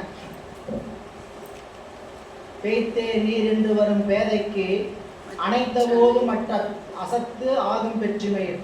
பாருங்க, இந்த மட்டுங்கிறது என்னோடு சேர்த்தோம்னா, பேய்த்தே நீர் என்று வரும் பேதைக்கு அணைந்த பேய்த்தே மற்ற அசத்தாகும் பெற்றிமையில். தண்ணீரும் மரமும் செடி முதலியவனும் இல்லாத பாலைவன நிலத்தில் காணப்படுகின்ற காணலை நீர் என்று எண்ணி அந்த நீரை உண்ண வருகின்ற அறிவில்லாதவனுக்கு தண்ணீர் என்று கருதி அந்த காணலை நெருங்கிய பொழுது அந்த காணல் தண்ணீராகாமல் பொய்யாகும் தன்மை போல. வாய்த்து அப்படிங்கிறதுக்கு மட்டும் தனியாக பொருள் செயலாக இருப்பாருங்க. வாய்த்ததனைன்னு சொல்லாம வாய்த்து. எது வாய்த்து? ஆசிரியர் உபதேசிக்கும் உபதேச மொழி கிடைக்க பெற்று, அப்படி கிடைக்க பெற்று அதனை கண்டுணர்வார் இல்வழியில் அசத்தின்மை காணும். அந்த அசத்தின் தன்மையை ஆராய்ந்தறிவார் இல்லாத பொழுது உண்மையினை அறியும் தன்மை இல்லாத அவருக்கு அசத்தாகி கருவினத்து அறிவுடையதாய் மதிக்கப்படும் சத்தாகும் தன்மையே காணப்படும். அதாவது ஆசிரியர் உபதேச மொழி கிடைக்க பெற்று அந்த அசத்தின் தன்மை ஆராய்ந்து அறிவார் இல்லாத பொழுது, எதிர்மறையில சொல்றார், ஆசிரியர் உபதேசம் கிடைக்க பெற்று அந்த வழி நின்று அறியாதவர்களுக்கு, அப்படி இல்லாதவர்களுக்கு, உரியவர்களுக்குன்னு சொல்லலை, ஆசிரியருடைய உபதேச மொழி கிடைக்க பெற்று அந்த அசத்தின் தன்மை ஆராய்ந்து அறிவோர் இல்லாத பொழுது, அந்த தன்மையை ஆராய்ந்து அறிவோர் இல்லாத பொழுது உண்மையினை அறியும் தன்மை இல்லாத அவருக்கு, ஆசிரியருடைய அறிவுரை உபதேசம், குருநாதருடைய உபதேசம் கேட்டவங்களுக்கு என்ன ஆகும் கேட்டீங்கன்னா உண்மை ஞானத்தை உணர முடியும். அதுக்கு தான் பக்குவம் பேரு. ஆசிரியர் உணர்த்தியதை உணர்த்திய போது உணர்த்தியவாறே உணர்தல். பக்குவங்கள் சொல்லிக்கணும். எனக்கு பக்குவம் இல்லைன்னா பக்குவம்னா என்ன அப்படின்னு தெரிஞ்சுக்கணும். பக்குவத்துக்கு என்ன பொருள்? ஆசிரியர் உணர்த்தியதை உணர்த்திய பொழுதே உணர்த்தியவாறே உணர்தல். இல்லை, அப்போ அந்த நிலையில ஆசிரியர் உபதேசிக்கும் உபதேச மொழி கிடைக்க பெற்று அந்த அசத்தின் தன்மை ஆராய்ந்து அறிவார் இல்லாத பொழுது, அவங்க ஆராய்ந்து அறிவார் இல்லாத பொழுது, அந்த அசத்தின் தன்மை ஆராய்ந்து அறிவார் இல்லாத பொழுது உண்மையினை அறியும் தன்மை இல்லாத அவருக்கு அசத்தாகி கருவியிடத்து அறிவுடையதாய் மதிக்கப்படும் சத்து ஆகும் தன்மையே காணப்படும். அந்த அசத்தை யாரை ஆராய்வாங்கன்னு முதல்ல சொல்றார்.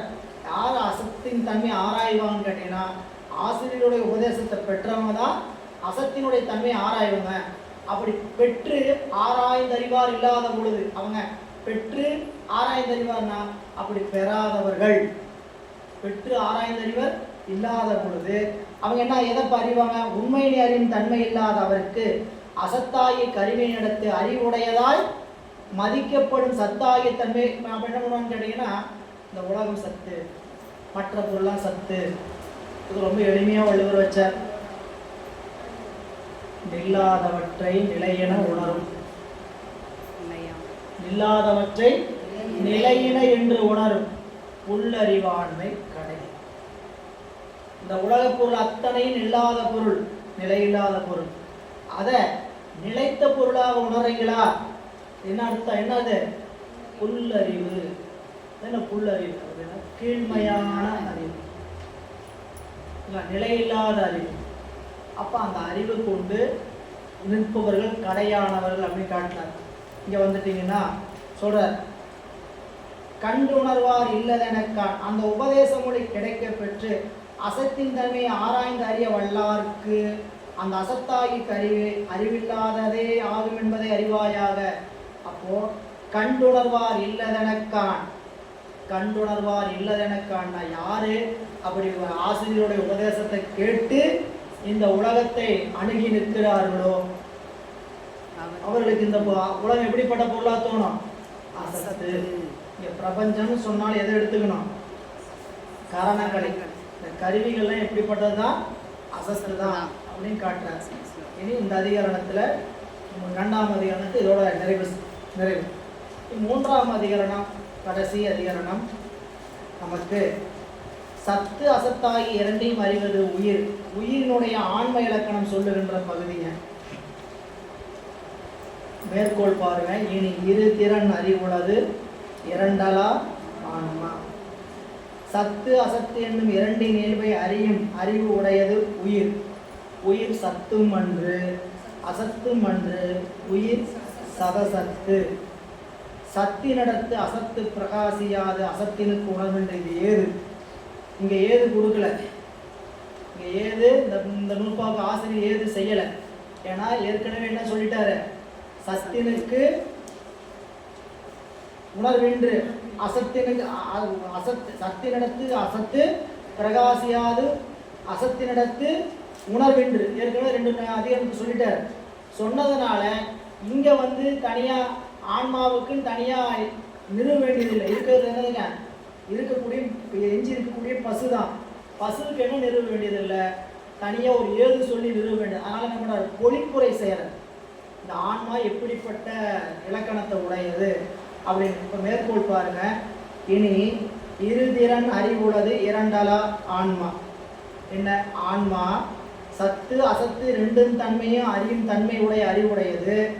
உயிர் சத்தும் அல்ல அசத்தும் அல்ல. இதுக்கு ஏன்னு காரணங்க. இப்போ ஏதுங்கிறது என்னதுங்க? காரணம் தானே. இதுக்கு காரணம் சொல்லணும். என்ன காரணம் சொல்லணும்?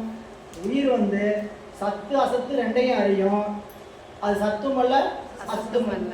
ஏங்க சத்தையும் அசத்தையும் அறியும் கேள்வி கேட்டீங்கன்னா, இது சத்தும் அசத்தையும் ஏன் அறியும்னு கேட்டீங்கன்னா, அது முன்னாடியே நிறுவப்பட்டது இல்ல. அது சத்தையும் அறியும் அசத்தையும் அறியும் ஆன்மா சொன்னோம்னா, சத்து உலகத்தை அறிய வேண்டிய அவசியம் இல்லை, அசத்து அறியாதுன்னு சொல்லி. அதனால உயிராகிய ஆன்மாதான் சத்தையும் அனுபவிக்கும் அசத்தையும். இது ரெண்டுல என்னன்னு கேட்டா, ரெண்டும் அல்ல தனி. தனியாக இருக்கக்கூடிய இரண்டும் இழி தனியா நேர்க்கே சொல்றாரு இல்லைங்களா? அந்த பாட்டில் படிக்கும்போது இரண்டு நிலி தனிய நேர்க்கே. ரெண்டும் இல்லை. ஆன்மா சடக்கூட்டமும் அல்ல, சத்தாகி இறைவனும் அல்ல. ரெண்டும் உடைய சதசத்து. ரொம்ப அருமையான ஒரு பகுதி இது. இது அதுக்காக சொல்றேன்னு கேட்டீங்கன்னா, இந்த இரு திறன் அறிவுலகன்னு இருக்குது பாருங்க. அதை மெய்கண்ட மாதவ சிவஞான முனிவர் ரொம்ப அருமையான விளக்கம் எழுதியிருக்கிறார். இங்கே மெய்கண்டார் ரசிக்கிறோம், அவ்வளோதான், படித்து அனுபவிக்கிறோம். மெய்கண்டார் இரு திறன் அறிவுலகன்னு சொல்லிட்டு போயிட்டார். மாதவ சிவஞான முனிவர் இரண்டினாலும் அறிவது, இரண்டையும் அறிவது, இரண்டின் தன்மையும் அறிவது. இரு திறன் அறிவுள்ளதுக்கு ஒரு சொல்லுக்கு எத்தனை பொருள் செய்யறாருன்னு கேட்டீங்கன்னா, இரு திறனாலும் அறிவது, இரு திறனையும் அறிவது, இரு திறனிலும் அறிவது. சும்மா சின்ன சின்ன ஒரு உருவு, அந்த உருவு ஆள் உருவு ஆண் உருவுன்னு சொல்லுவாங்க. இந்த தமிழில் படிச்சிருக்கோம், 7 உருவு படிச்சிருக்கோம். முதல் வேற்றுமை தொகை, இரண்டாம் வேற்றுமை தொகை அப்படின்னு கூட படிச்சிருக்கோம் இல்லைங்களா? முதல் வேற்றுமை தொகை எழுவாய் விழி அப்படின்னு படிச்சிருப்போம், இரண்டாம் வேற்றுமை தொகை அப்படின்னு படிச்சிருப்போம், ஆண்லாம் படிச்சிருப்போம். அது எதுக்காக வருது அப்படின்னு சொல்லுவோம். ராமனாள் அப்படின்னா காரண பெயர், அது எதுக்காக வந்து அந்த வேற்றுமை தொகை காரண பொருட்டு வந்து சொல்லுவாங்க. அப்படி ஒவ்வொன்றுக்கும் ஒரு உண்மை தொகை சொல்லணும், உருவு சொல்லுவாங்க. அப்படி இந்த உருவை வச்சுக்கிட்டு சிவஞான முனிவர் ஒரு சித்தாந்தத்தில் ஒரு புதுமை காட்டியிருக்கிறார்.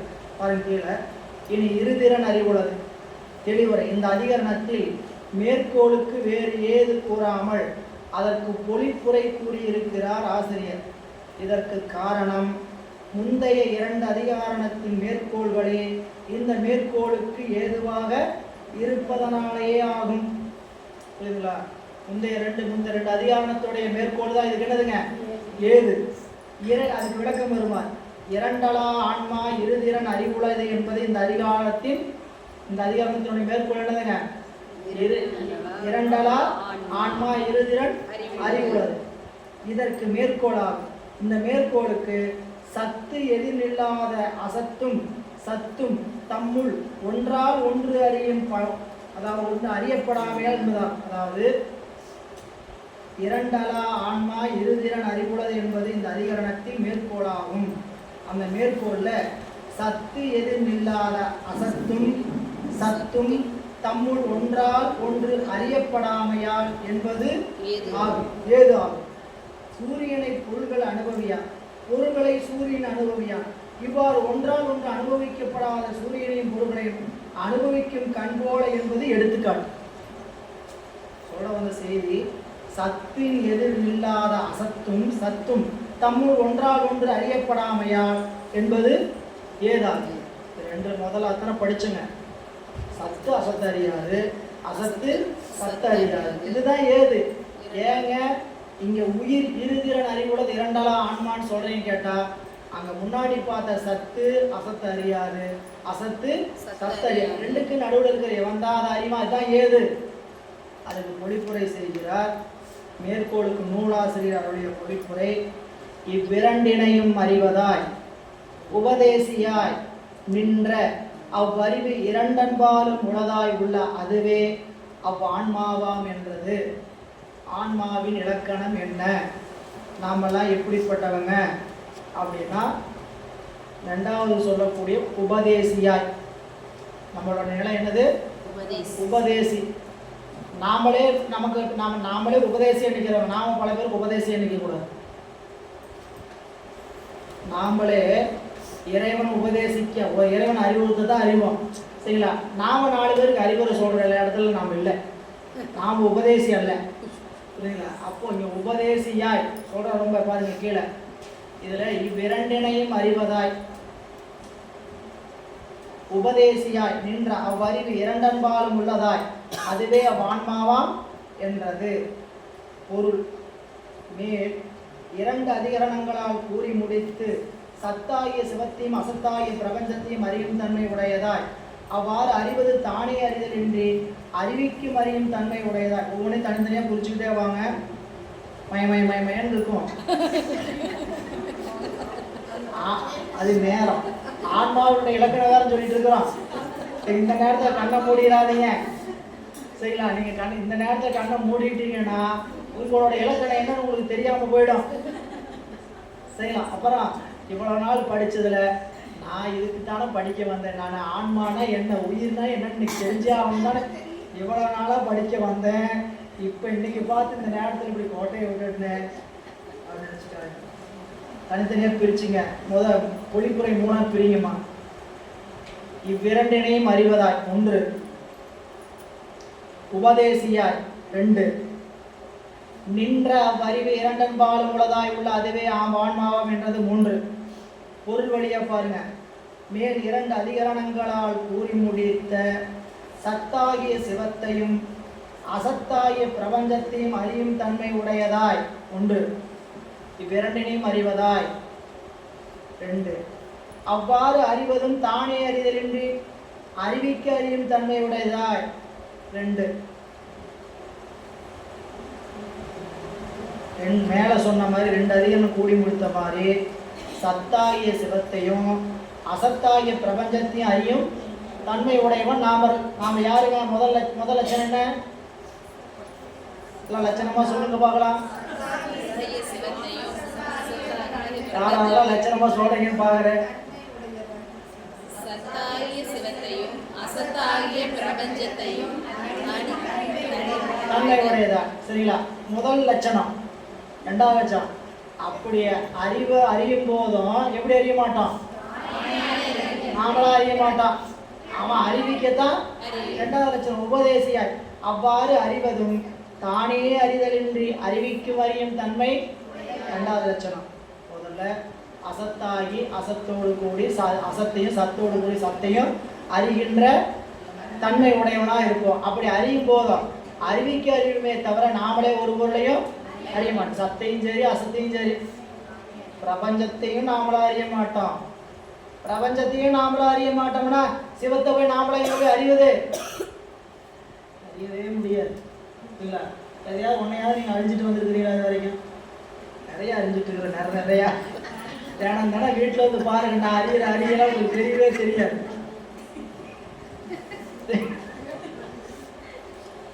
அந்த அறியல்ல சரிங்களா? அது அறிதல்.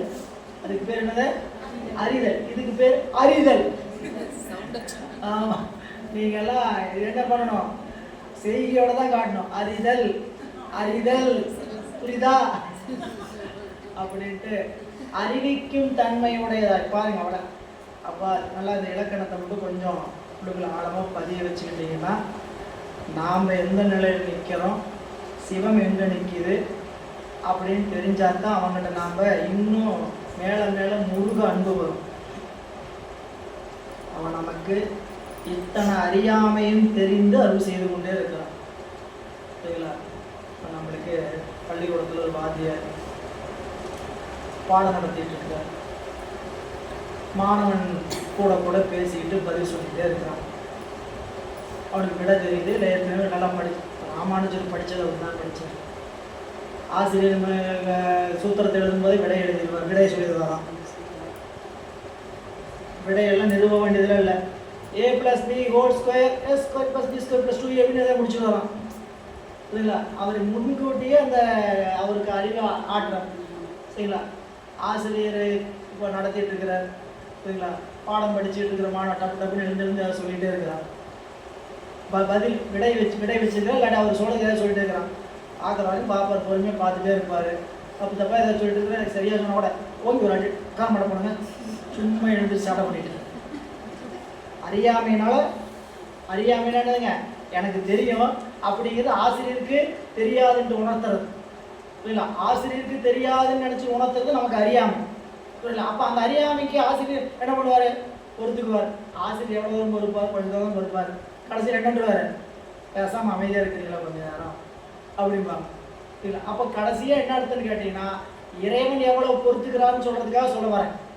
நாம் எத்தனை அறியாமையில் இருக்கிறோம், எவ்வளவு திரும்ப திரும்ப அறியாமையினால் செய்கை செய்தாலும் அவற்றையெல்லாம் பொறுத்து பிழையுளன பொறுத்திடுவாய் என்றடியேன் பிழைத்தக்காள். இல்லா எத்தனை குற்றம் செய்யணும் குணம் என்னும் கொள்கையான் மிகைப்பல செய்தேன். நான் அத்தனை குற்றம் செய்தேன், அத்தனை குற்றம் செய்தாலும் நீ பரவாயில்ல பொறுத்துக்கிட்டதுனால என்ன பண்ணணும்? இன்னும் எச்சா செஞ்சுங்கிற குற்றம் செய்யணும் குணமெனும் கொள்ளும் கொள்கையான் மிகைப்பல செய்தேன் நம்பியார் இன்னும் எச்சா செஞ்சேன் அப்படிங்கிற. அப்போ அறியாமை அறிந்து நமக்கு இறைவன் நமக்கு அறிவிக்கிறோம். இல்லை குழந்தை அப்பாவுக்கு பாடம் சொல்லி கொடுத்தா அப்பாவுக்கு தெரியாத என்ன, அப்பா மகிழ்ச்சியோட சொல்லு அப்படின்னு சொல்லி மகிழ்ச்சியாக இருக்கிற மாதிரி இறைவன் அறியாமையினால் செஞ்சாலும் நமக்காக கருணை கொண்டு மீண்டும் மீண்டும் அறிவிக்கிறார்னா அந்த கருணையே பெரிய. நம்மளால என்ன பண்ண முடியாதுன்னு கேட்டிங்கன்னா ஒருத்தர் ஒரு விஷயத்தை 10 தடவை சொன்னால் அதுக்கு மேலே பொறுத்துக்க முடியாது. பொறுமைங்கிறது எவ்வளோ தூரம்? 10 தடவை சொன்னாங்கன்னா சரிங்க எனக்கு தெரியும், பேசாமல் உட்காருங்க கொஞ்ச நேரம் அப்படின்றோம். அவ்வளோதான் நம்ம அறிவோட லட்சணம். சரிங்களா? ஆசிரியர் வகுப்பறையில் பாடம் சொன்ன போது அந்த பாடத்தை கேட்குற மாணவன் என்ன பண்ணுறான்? அறிவு முனைப்பின் காரணமாக அவன் எழுந்து அவர்கிட்ட சொல்லும்போது ஆசிரியர் அறியாமையை பொறுத்து கொள்வது போல இங்கே சொல்கிறாரு பாருங்க. அறிவு அவ்வாறு அறிவதும் தானே அறிதல் என்று அறிவிக்கும் அறியும் தன்மை. அதுதான் ஒரு இது சொல்லுவாங்க, நகைச்சுவைன்னு சொல்லும் பொழுது. அந்த பழைய காலத்தில் படிக்கும்போது வகுப்பறையில் ஃபெயில் பண்ணி விடுவாங்க. 7ஆம் வகுப்புல 3 வருஷம் ஒரு சாதனையாக 10ஆவது வந்து சேர்றதுக்குள்ள பல சாதனை சொல்லுவாங்க. நான் 5ஆம் வகுப்புல 2 வருஷம் உட்காந்துருந்தேன், 6ஆவது வகுப்புல 3 வருஷம் உட்காந்துருந்தேன் அப்படிமா. 7ஆவது 8ஆவது பாடம் படிச்சுட்டு இருக்கும்போது இந்த 3ஆவது வருஷம் 4ஆவது வருஷம் உட்காந்துட்டு இருப்பான் அதே பெஞ்சில் தேய்ச்சிக்கிட்டு. சரிங்களா? வாத்தியார் வருவார், இன்னைக்கு வரலாறு பாடம் பார்க்கலாமா? பார்க்கலாம். இந்திய வரைபடத்தில் ஆரம்பித்து ஆசியா கண்டத்தில் அப்படின்னு எதையோ சொல்லிட்டு இருப்பார். பாரு அடுத்தது தான் சொல்லுவார், பாரு பக்கத்தில் சொல்லிட்டு இருப்பான்.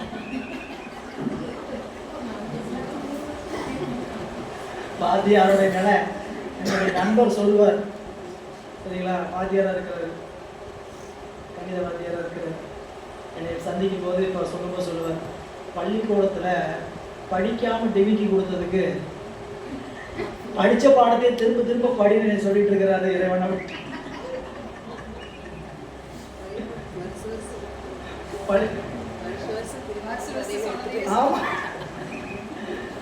பள்ளிக்கூடத்தில் படிக்காம டிவிக்கு கொடுத்ததுக்கு, படிக்காம ஏமாத்தினதுக்கு இந்த பாடத்தை திரும்ப திரும்ப படி.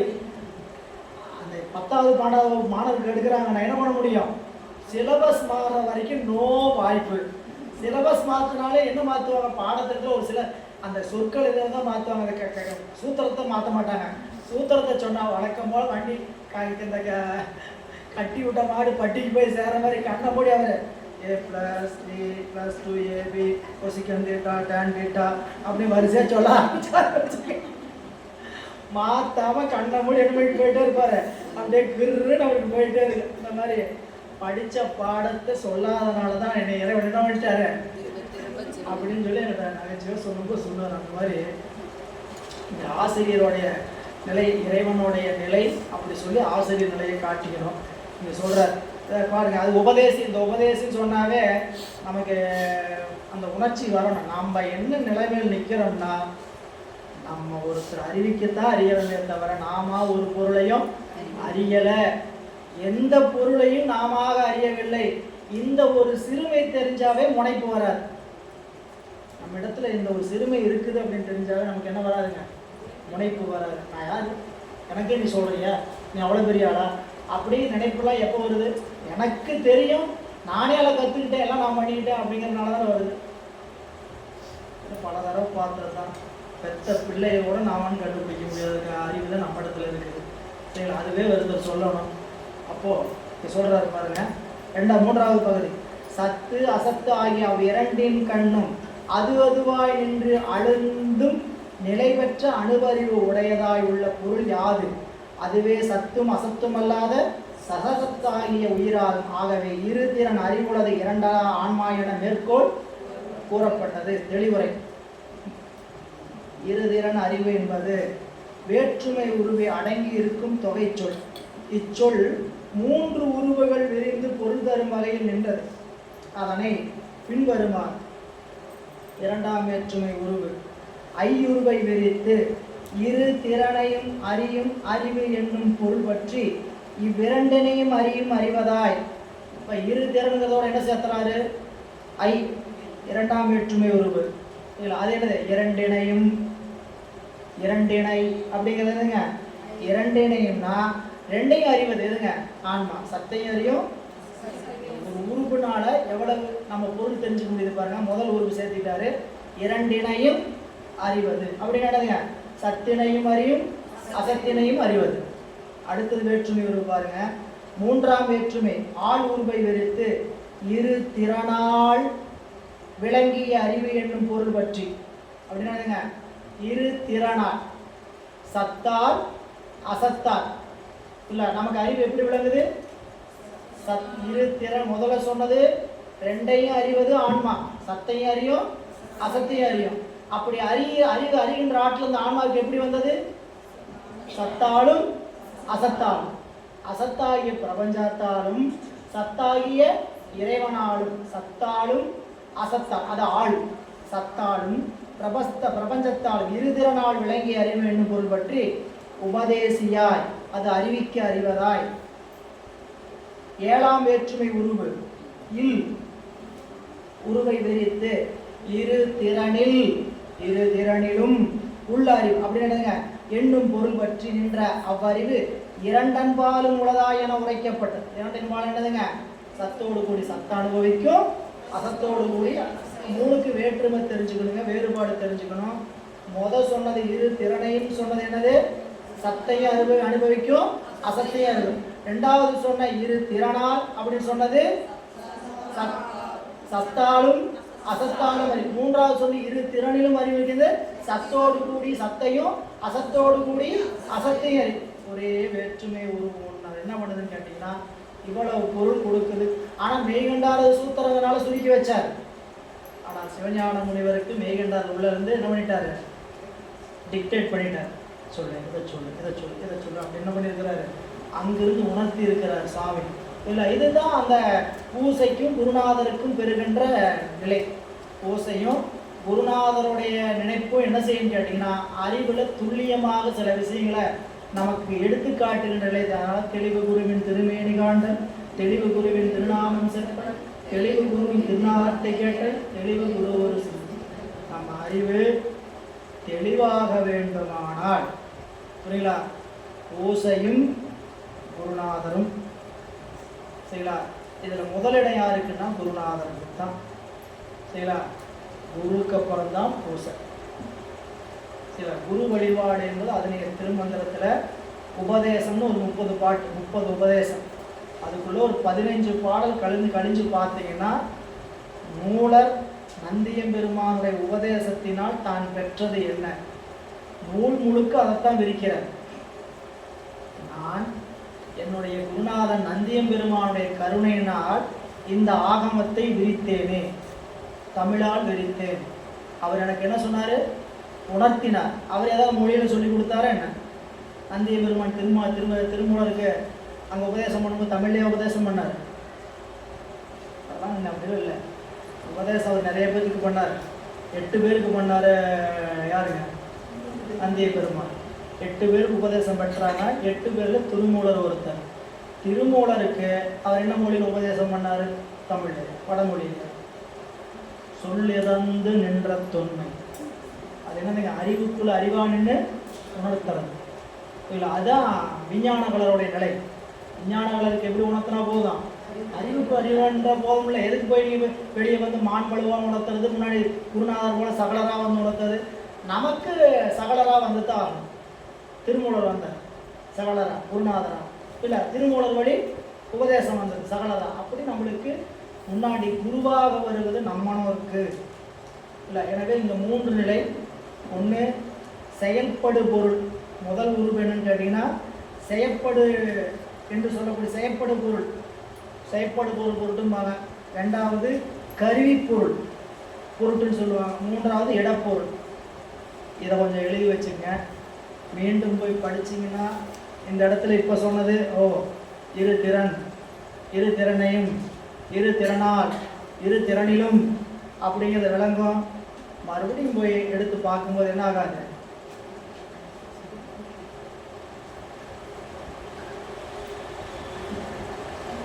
முதல் உறுப்பு என்னதுங்க? ஐ. அதுக்கு பேர் என்னதுங்க? முதல் வேற்றுமை உறுப்பு. முதல் வேற்றுமை உறுப்புங்கிறது என்னது? செயற்படு பொருள். 2ஆம் வேற்றுமை உறுப்பு செயற்படு பொருள். ஐ என்பது 2ஆம் வேற்றுமை உறுப்பு. முதல் வேற்றுமை உறுப்பு தான் என்னதுங்க? வெளி இழுவாய் வரும். அது வேற்றுமை உறுப்பு தனியாக வராது. அதுக்கு வேற்றுமை உறுப்பு தனியாக வராது. 2ஆம் வேற்றுமை உறுப்பு தான் உருவே தொடங்கும். அப்போ ஐ என்பது என்னன்னா செயற்படு பொருள் பொருட்கள். நான் பின்னாடி விளக்கம் சொல்கிறேன். இதைத்தான் பார்த்தா போதும். மற்றதெல்லாம் படித்த ஓரளவுக்கு தெரிஞ்சதுனா உங்களோட செயற்படு பொருள் பற்றி. 2வது ஆள் கருவி பொருள் பொருட்டு. 3வது இல் இடப்பொருள் பொருட்பற்று. இடப்பொருள் பற்றி. இப்போ வாங்க முதல்ல ஐ என்னன்னு சொன்னோம், செயற்படு பொருள். ஐங்க சேரும்போது என்ன உணர்த்துது, இரு திறனையும். இரு திறனையும்னா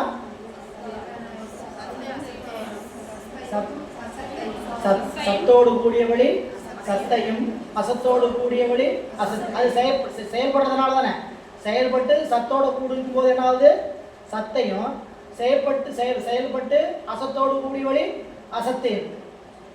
ரெண்டாவது வாங்க கருவி பொருள். கருவி தான் என்னதுங்க, நமக்கு பயன்படுவது. ரெண்டாவது என்ன சொல்றாரு, இரு திறனாலும். இரு திறனாலும் என்னதுங்க, சத்தாலும் அசத்தாலும். சத்துங்கிற கருவியாலும் அசத்துங்கிற கருவியாலும் அறிவது கருவி பொருள். புரியுதுங்களா? அதனால் அறிந்தேன்.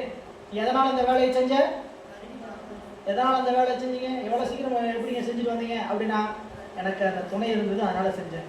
கருவி பொருள். புரியுங்களா? ஆளுங்கிறது என்னதான் வரும், எதனால். எதனால் நீங்க எப்படி இவ்வளோ சாதிச்சீங்க, எதனால் அப்படின்னா, அதுபோல் ஆளுங்கிறது என்னது, சத்தால் அசத்தால் அப்படின்னு. இங்கே கருவி பொருள். மூன்றாவது இரு திறனிலும். அது என்னங்க, இடப்பொருள். அந்த இடப்பொருள்ங்கிறது என்னங்க, இரு திறனிலும் அறிவது என்பது ஆன்மா அவ்வளவு இரண்டின் பாலும் நின்று அறிவது. என்னதுங்க,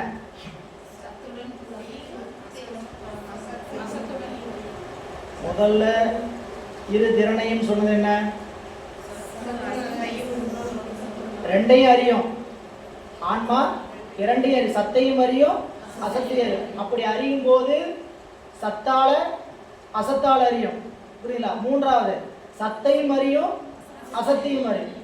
முதல்ல சத்தையும் அறியும் அசத்தையும் அறியும், சத்தால் அறியும் அசத்தால் அறியும், சத்தோடு கூடி சத்தை அறியும், அசத்தோடு கூடி அசத்தை. இது இடப்பொருள். எங்க கூடிச்சு இடம் என்ன, சத்தோடு கூடன இடம் சத்து அறிஞ்சது, அசத்தோடு கூடன இடம் அசத்து அறிஞ்சு. இப்படின்னு மூன்றையும் அந்த உருவு பொருத்தி சொல்றார். அடுத்த பக்கம் இதை தான், ஆன்மாவினுடைய சொரூப லட்சணம் தெரிஞ்சுக்கணும்னா இதை தெரிந்து கொள்ளுங்கள். பாருங்க, இரண்டினையும் அறிவதாய். அந்த பத்தி 3 பத்தியும் ஒருத்தர் படிங்க. இரண்டினையும் அறிவதாய் என்றதால் ஆன்மாவின் அறிவு சத்துப்போல் ஒரு சேர அறியும் தன்மையும் அசத்துப்போல் அறியாத தன்மையும் இன்றி, இருளின் தன்மையும் ஒளியின் தன்மையும் அல்லாத கண்ணின் தன்மை போல ஏகதேசமாய் அறியும் வேறு ஆயதோர் தன்மையது என்பதும்.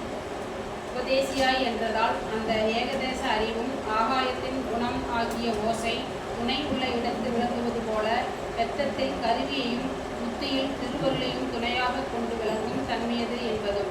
இரண்டன்பாலும் உளதாய் வென்றதால் துணையை கொண்டு விளங்கும் ஏகதேச அறிவும் சார்ந்த பொருளின் வண்ணமாய் விளங்கும் படிகம் போல அசத்தோடு சார்ந்த இடத்து அசத்தாயும் சத்தோடு சார்ந்த இடத்து சத்தாயும் இவ்வாறு சார்ந்ததன் வண்ணமாய் வழுந்தும் தன்மையது என்பதும் பெறப்பட்டன. 3 பகுதியிலேங்க ஆன்மா எப்படிப்பட்ட இலக்கணம், ஆன்மா நம்ம உயிருக்கு சிறப்பு இலக்கணம் என்ன அப்படின்னா, இரண்டினையும் அறிவதாய்.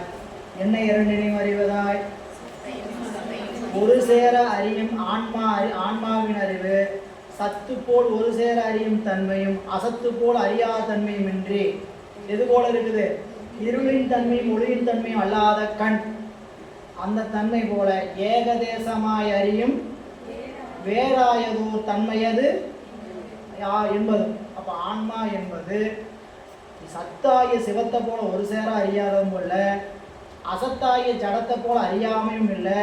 எப்படி, இருளும் ஒளியும் போல தன்மையும் போல அல்லாத கண்ணின் தன்மை போல. இருள் ஒன்றை அறியவே அறியாது, ஒளி எல்லாவற்றையும் ஒளி என்பது சத்துக்கு, இருள் என்பது அசத்துக்கு. இது போல எல்லாம் இந்த கண் எப்படிங்க, இருளோட கூடுச்சுன்னா அறியாது, ஒளியோட கூடுச்சுன்னா அறியும். அப்படி இரண்டினையும் அறிவதாய், இரண்டினையும் அறிவதாய். அடுத்தது உபதேசியா என்றால் அந்த ஏகதேச அறிவு எப்படி விளங்கும், ஆகாயத்தின் குணமாகிய ஓசை அதுக்கு துணை உள்ள இடத்து, அது துணை இருந்ததா என்னாகும், ஓசை வெளிப்படும். அப்படி இருப்பது போல பெத்தத்தில் நாம் என்ன பண்ணுவோம், கருவியையும் புத்தியில் திருவருளையும் சாதனமாக கொண்டு அவற்றை விளங்கும் தன்மையினால் அதுக்கு பேருங்க உபதேசியார். இரண்டன்பாலும் உளதா என்றதால் துணையை கொண்டு விளங்கு ஏகதேச அறிவும் ஒவ்வொன்றா சேர்த்திட்டே வர. முதல் துணை கொண்டு தான் ஏகதேசமாக அறியினாரு, அடுத்தது துணையை கொண்டு தான் அறினார். துணை கொண்டு விளங்குகின்ற ஏகதேச அறிவும் சார்ந்த பொருளின் வண்ணமாய் விளங்கும் படிகம் போல அசத்தோடு சார்ந்த இடத்து அசத்தாயும் சத்தோடு சார்ந்த இடத்த சத்தாயும் சார்ந்ததின் தன்மையாய் அழுந்தும் தன்மையது என்பது நம்ம லட்சணம் என்ன? ஒரே வரிகள் சொல்லணும்னா ஏகதேச அறிவாய் அதாவது ஏகதேச அறிவாய் துணையை கொண்டு ஏகதேசமாய் அறிகின்ற சார்ந்ததின் வண்ணமாகிய பொருள். எங்க சேர்ந்திருக்கிறோமோ அந்த இடத்தினுடைய தன்மையை பெறுவோம். இது ஆன்மாவினுடைய சிறப்பு இலக்கணம். பொது இலக்கணம் கருவிகளோட கூடணும்னா அறியாமை வயப்படுவது நம்மளுடைய பொது இலக்கணம். ஆன்மாவுக்கு சிறப்பு இலக்கணம் என்ன? அதுக்குன்னு தனியா இலக்கணம் உண்டா? கிடையாது. நமக்குன்னு லட்சணம் தனியா கிடையாது. நாம் யாரோட சேர்ந்துருக்கணுமோ அந்த லட்சணம் தான். சரிங்களா? அதனால தான் இதில் திருக்குறள் படிக்கும்போது படிச்சிருக்கோம், நிலத்தின் தன்மையை நீ பெறும், நிலத்தமந்தமே கால் காட்டும். இந்த நிலத்தினுடைய தன்மை எது காட்டும்? கால் காட்டும், மலர்ந்திருக்கக்கூடிய அந்த பயிர் காட்டும். அதன் போல நம்ம வாயிலிருந்து வர்ற சொல் குலத்தின் பிறந்தால் வாய் சொல்லுவார். வாயில் நல்ல நல்ல சொல்லா வருதுன்னா அது எங்கிருந்து வரல, நீ பழகின பழக்கம் வீடு தான். நிலத்தின் கிளந்தவை கால் காட்டும், காட்டும் குளத்தின் பிறந்தால் வாய் சொல். அந்த அதே சொல்லுவார். தண்ணீர் எங்கு நிலத்தில் விழுகுதோ அந்த விழுகிற நிலத்துக்கு தகுந்த மாதிரி அதனுடைய பேரு மாறும். மழை மேலேருந்து தூய்மையாக தான் வருது இல்லை, பண்டல் விழுந்துன்னா பண்டல் சேரு, செம்மண்ணில் விழுந்துன்னா செந்தண்ணி செந்நீராகுது, சாக்கடையில் விழுந்துச்சுன்னா கங்கையில் விழுந்துச்சுன்னா இடம்தான் போய் சேர வேண்டிய இடம்தான். சேர்ந்து இருக்கிற இடம் இல்லை, அதுதான் உலகத்தை எளிமையாக சொல்லுவாங்க, சேருவாரோட சேரு, இல்லைன்னா சேரு மாதிரி நாறு, சேருவாரோட சேரு, சேரு மாதிரி நாறு.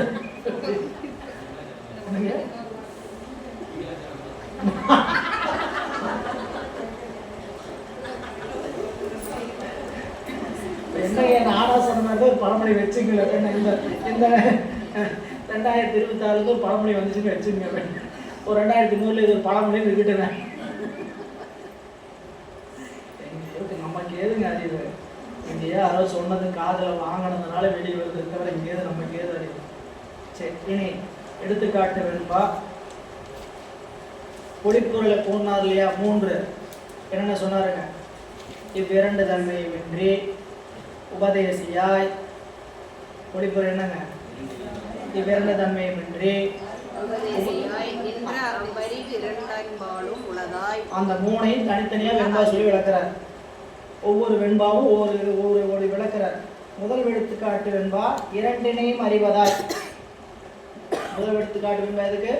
இரண்டினையும் அறிவதாய், சத்தையும் அசத்தையும் அறிகின்ற பொருளாய் உயிர் இருக்குதுங்கிறதுக்கான வெண்பா.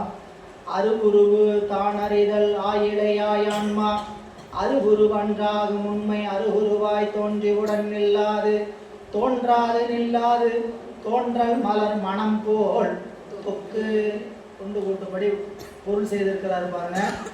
ஆய் இழை ஆய், ஆன்மா அருகுருவும் அறிதல் அருகுருவும் அன்றாது. ஆயிழையாய் அன்மா, ஆயிழையாய் அப்படின்னா நம்மளை அழைக்கிற நுணுகிய நூல்களை ஆராய்வதாகிய உயிரே. 7ஆம் நூற்பாலம் தான் நமக்கு பேர் பாருங்க, ஆராய்கின்ற அறிவை உடைய உயிரே. இதுவரைக்கும் உயிருக்கு வேற பேர். இப்போ நம்ம எங்கே வந்துட்டோம்? 7வது அதிகாரத்து ஆராய்ச்சி அறிவிலிருந்து அந்த அனுபவ ஞானத்துக்குள்ள வர்றோம். அதனால சொல்லி கூப்பிடும்போது எப்படி கூப்பிடுறேன்? நீ பின்னாடி அடுத்து இன்னும் சொல்லுவார். சரிங்களா? ஆன்மாவுக்கு அந்த பேரை மாற்றுறது கூட ஒரு அழகு, உண்மை விளக்கத்துல இது இருக்கும்.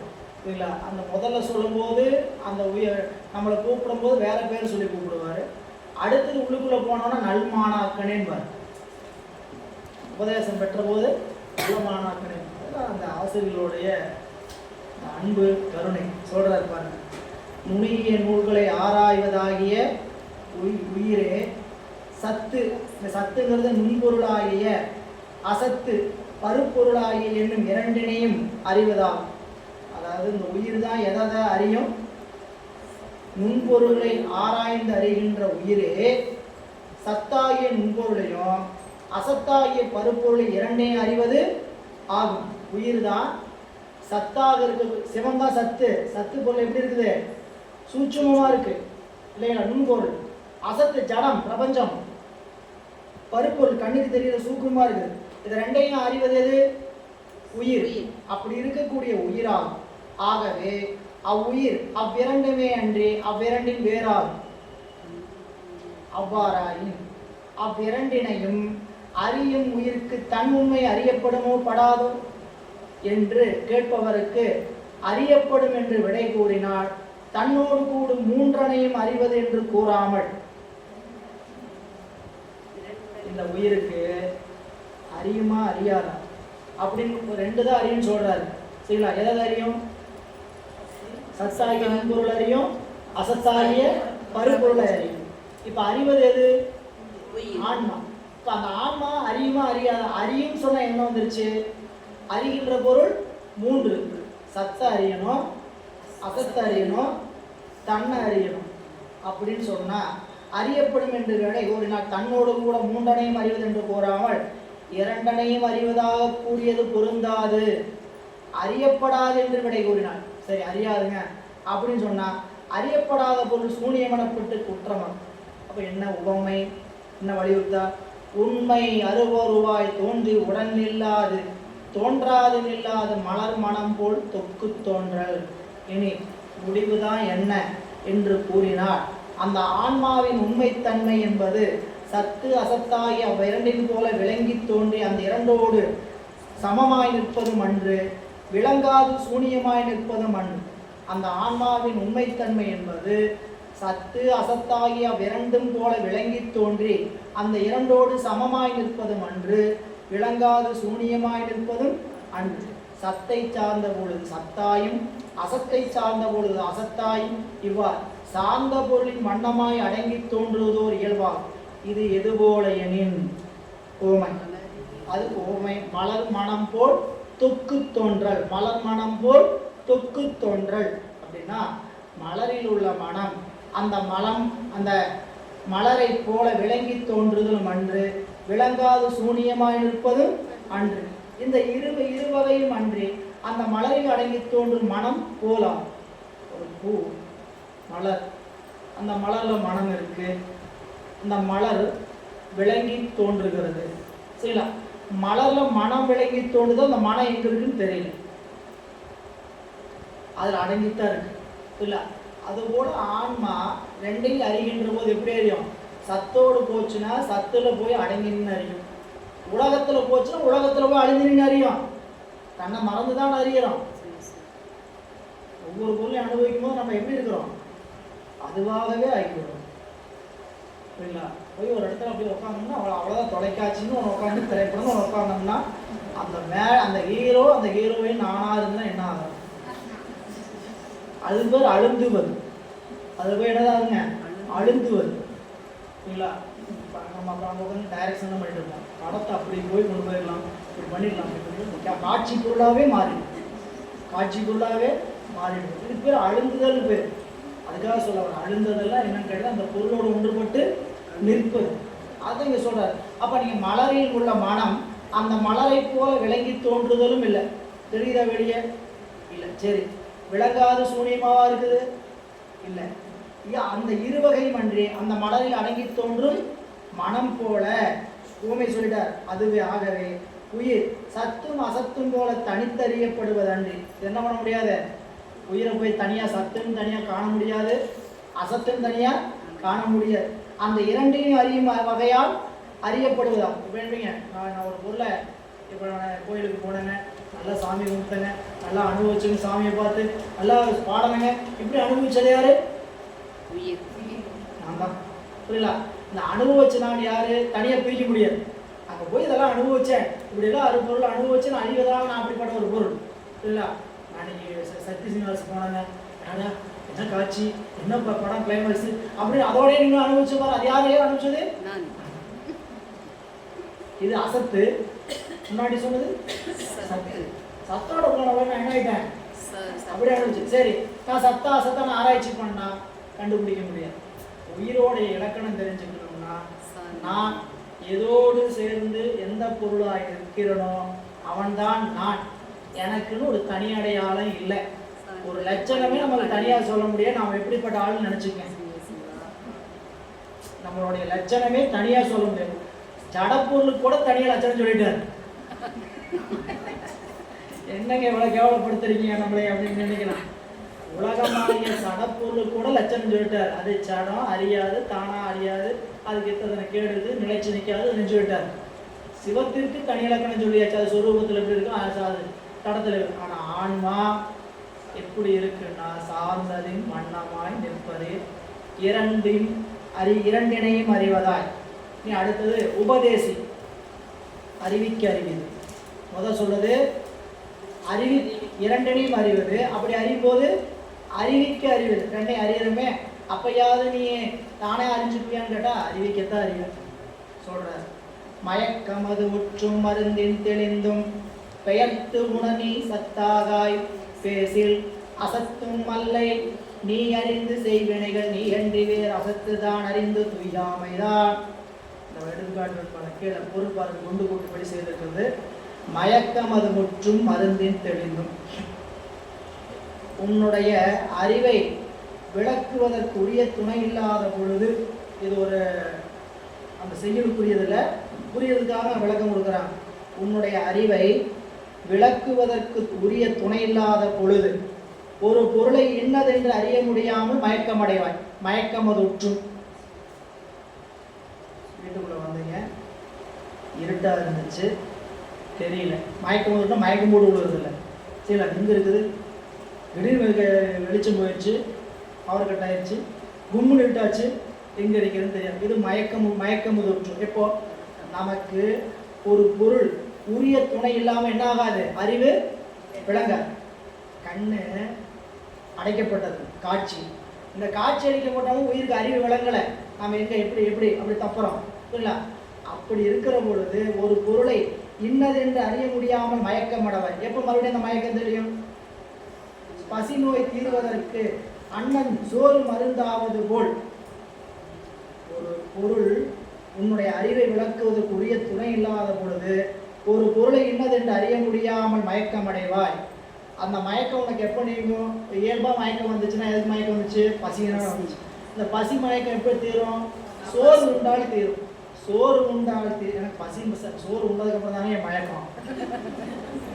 சோறு உண்ட மயக்கம் தான் எனக்கு வருது அப்படின்னு நாகராஜர் சொல்றாரு. என்னன்னு தெரியலையே, சாப்பிட்டா மட்டும் அந்த ஒரு அரை மணி நேரம் எனக்கு இருக்குது அப்படிங்கிற மாதிரி உண்ட மயக்கம். சரிங்களா? அப்போ சோறுனால் வர பசி நோய் தீர்வதற்கு அன்னம் மருந்தாவது போல அந்த மயக்க நோய் தீர்வதற்கு எது வேணும்?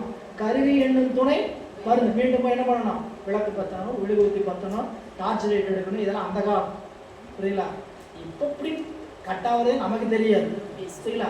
எல்லாருக்குமே யூ பீஸ், அது பீஸ் போனாலும் யூ பீஸ். நாம் எப்படி இருக்கோம்? கூட பீஸா யூ பீஸ் இருப்பதா யூ பீஸா இருக்கும் அப்படின்ட்டு சொல்ற மாதிரி இங்க. அப்போ துணை உள்ள போது அந்த மயக்கம் நீங்கி அந்த பொருளை இன்னது என்று நிச்சயிப்பார். பெயர்த்து உணர்நீ பேசி சத்தாகாய். சரி, இவ்வாறு துணை இல்லாத போது மயங்கியும் துணை உள்ள போது மயங்காமல் நிச்சயித்து மாறி மாறி அறிந்து வருகின்ற நீ சொல்லுமிடத்து என்றும் ஒருபடுத்தாய் துணையின்றி இயல்பாக அறியும் இறைவன் போல அறியும் சக்தியை உடையாய் அல்லை. அவ்வாறாயின் ஞான் அசத்தனாவனும். அசத்தாப்போ நான் ஜட பொருளா? என்னன்னு சொல்லிட்டீங்க? சத்து பொருள்னு சொல்லிட்டீங்க. சிவபெருமான் போல நீ தானா அறிகிற பொருள்ல நீ கருவி இல்லாம நீ என்ன பண்ண மாட்ட. அதனாலதான் சாமி என்ன சொன்னாருங்க திருவருட்பயன்ல, உயிரவை நிலையில பொறியின்றி ஒன்றும் உணராத குந்தி அறிவென்ற பேர் நன்று அற. எதையுமே கருவி இல்லாம தெரிஞ்சுக்கவே மாட்டேன். இதை எழுதி கொடுக்காம எதையுமே பேச மாட்டேன். நீ நல்ல பேச்சா.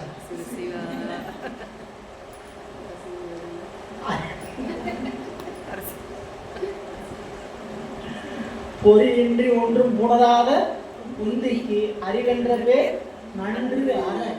அதைத்தான் இங்கேயும் சொல்ற. நீ இப்படிப்பட்ட லட்சணம் நான் என்ன அப்ப நான் அசத்தணும் அப்படின்னா இல்லை.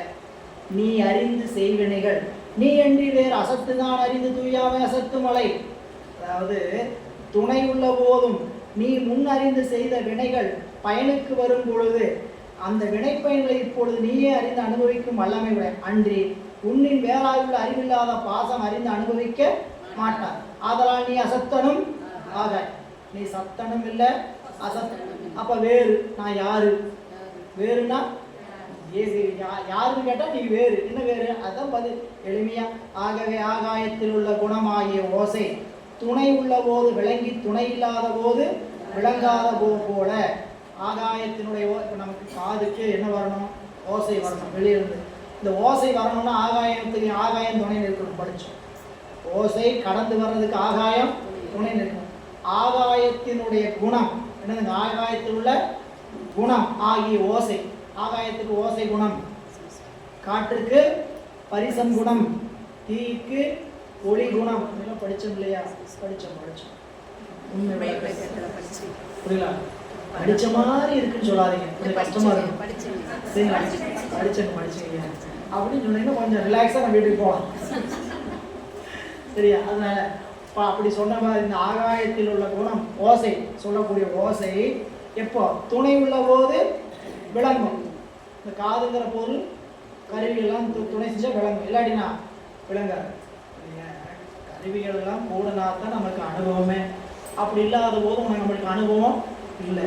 அப்போ அறிவா அப்ப சொல்றார், உன்னிடத்தில் உள்ள குணமாகிய அறியும் தன்மை துணையுள்ள போது அறியமாற்றல் இருப்பதாகவும் துணை இல்லாத போது அறியமாற்றல் இல்லாததாகவும் காணப்படவே அறிதல் அறியாமையாய் இரண்டும் உடைய நீ துணையின்றி அறியும் சத்தும் துணை உள்ள பொழுதும் அறியாத அசத்துமாய் அவ்விரண்டிற்கும் வேறாய் சித்து அசித்து என்னும் இரண்டு தன்மை உடைய பொருள் ஆவாய். போன பாடல் என்ன சொன்னாரு? சத்து அசத்து. இப்ப என்ன சொன்னாரு? சித்து அசித்து. நீ அறிவு உள்ளவனும் இல்லை, அறிவு இல்லாதவனும் இல்லை. புரியுங்களா? அப்படி ஏன்னா நம்மள பல பேர் அறிவு இருக்கா, அறிவு கட்டவனே அப்படின்லாம் சொல்லுவாங்க. சரிங்களா? உங்களுக்கு சித்தாந்தம் தெரியாம பேசுறீங்க ஐயா. இல்லை எனக்கு அறிவு இருக்கு அறிவும் இல்லை அப்படின்னு சொல்லி நம்ம என்ன பண்ண கொஞ்சம் குழப்போம். சித்த சித்து அப்படின்னு சொல்ற ஒரு பேர் நமக்கு சதசத்து சித்த சித்து அப்படின்ட்டு. இனி அடுத்து மூணாவது இரண்டன்பாலும் உளதாய். முதல்ல இருதன்மையும் உடையதாயினாரு, உபதேசியாயினாரு. இப்போ என்னதுங்க? இரண்டு ரொம்ப விரிவாக நிறைய சொல்லலாம். ஆனால் நேரம் இல்லை. நிறையா முனிவர் நிறைய எழுதுறாரு. சரிங்களா? அதெல்லாம் நீங்கள் சிற்றுரை படிக்கிற காலத்தில் தெரிஞ்சுக்குவீங்க. கண்டிப்பாக படிப்போம். அதுன்னு தனியாக ஒரு நூல் எடுத்து நம்ம என்ன பண்ணுவோம்? பொறுமையாக போவோம் ஒரு நாளைக்கு. அப்படிலாம் அதனுடைய அனுபவத்தை நல்லா படிப்பீங்க. சரிங்களா? மெய்ஞானம் தன்னில் விளையாது அசத்தாதல் அஞ்ஞானம் உள்ளம் மனிதல் காட். மெய்ஞானம் உள்ள உள் தானே உள அன்றே தன் கடல் நீர் உப்பு போல் தானே உளம் உளவாம் தான். மெய்ஞானம் தன்னில் விளையாது அசத்தாதல் எது? அஞ்ஞானம். அஞ்ஞானம் மேலை வெண்பாவில் உயிருக்கு உண்டு என்று கூறிய மயக்கம் அஞ்ஞானம். மெய்ஞானம் தன்னில் அசத்தாதல் விளையாது. வேறு வேறாகவும் விட்டு விட்டு அறியாமல் எவற்றையும் ஒரு தன்மையாகவும் நீங்காமல் அறிகின்ற அறிவுருவாகி இறைவன் சன்னதியில் நிற்பதில்லை. இறைவனோட கூடி இருக்கும்போது இந்த மயக்கம் நமக்கு இருக்காது, அந்த அஞ்ஞானம் இருக்காது. அதை சொல்றார். எது போல என் சூரியன் முன் இருள் இல்லாதவாறு போல ஆகும். மெய்ஞானம் தானே உளது அன்றே. அந்த மயக்கம் இறைவனிடத்தில் ஏற்படாமல் வாளறிவனாய் இறைவன் உள்ள அன்றே. நமக்கு ஏன் அந்த மயக்கம் எப்போ வந்துச்சு அப்படின்னா, இறைவன் நம்மோடு இருந்தபோது தானே உளம் உளவா உயிரினத்து உள்ளது உள்ள மனித. இவ்வாறு இந்த மயக்கம் இறைவனை பற்றாமல் உயிரை பற்றி நிற்றல் எது போல? ஏன் நாங்கள் 3 பேர் தானே இருந்தோம். என்னையும் பற்றுச்சு இந்த ஆணவம். இறைவனையும் பற்றலை, அறியாமையும் அவரை பற்றலை. நாங்கள் 3 பேர் ஒன்றா தானே இருந்தோம். அப்படிங்கிறதுக்கு தன் கடல் நீர் உப்பு போல் கடல் பரப்பு நீர் உப்பு. கடல் பரப்புல இருக்கக்கூடிய உப்பு தண்ணீரை பற்றுமே தவிர கடலை பற்றாது. கடல் அதோட வியாபகமான பொருள், அதோட வியாபகமாக குறைந்திருக்கக்கூடியது தண்ணீர், அதோட வியாபக குறைவாக இருக்கிறது உப்பு. இன்னும் கொஞ்சம் சொல்லலாம், இறைவன் அதிசூக்கும பொருள், உயிர் சூக்கும பொருள், உயிர் சூக்கும பொருள், பாசம் ஆணவம் அறியாமை தூளப்பொருள், தூளப்பொருள் சூக்கும பொருளை பற்ற முடியுமே தவிர அதிசூக்கும பொருளை பற்ற முடியாது.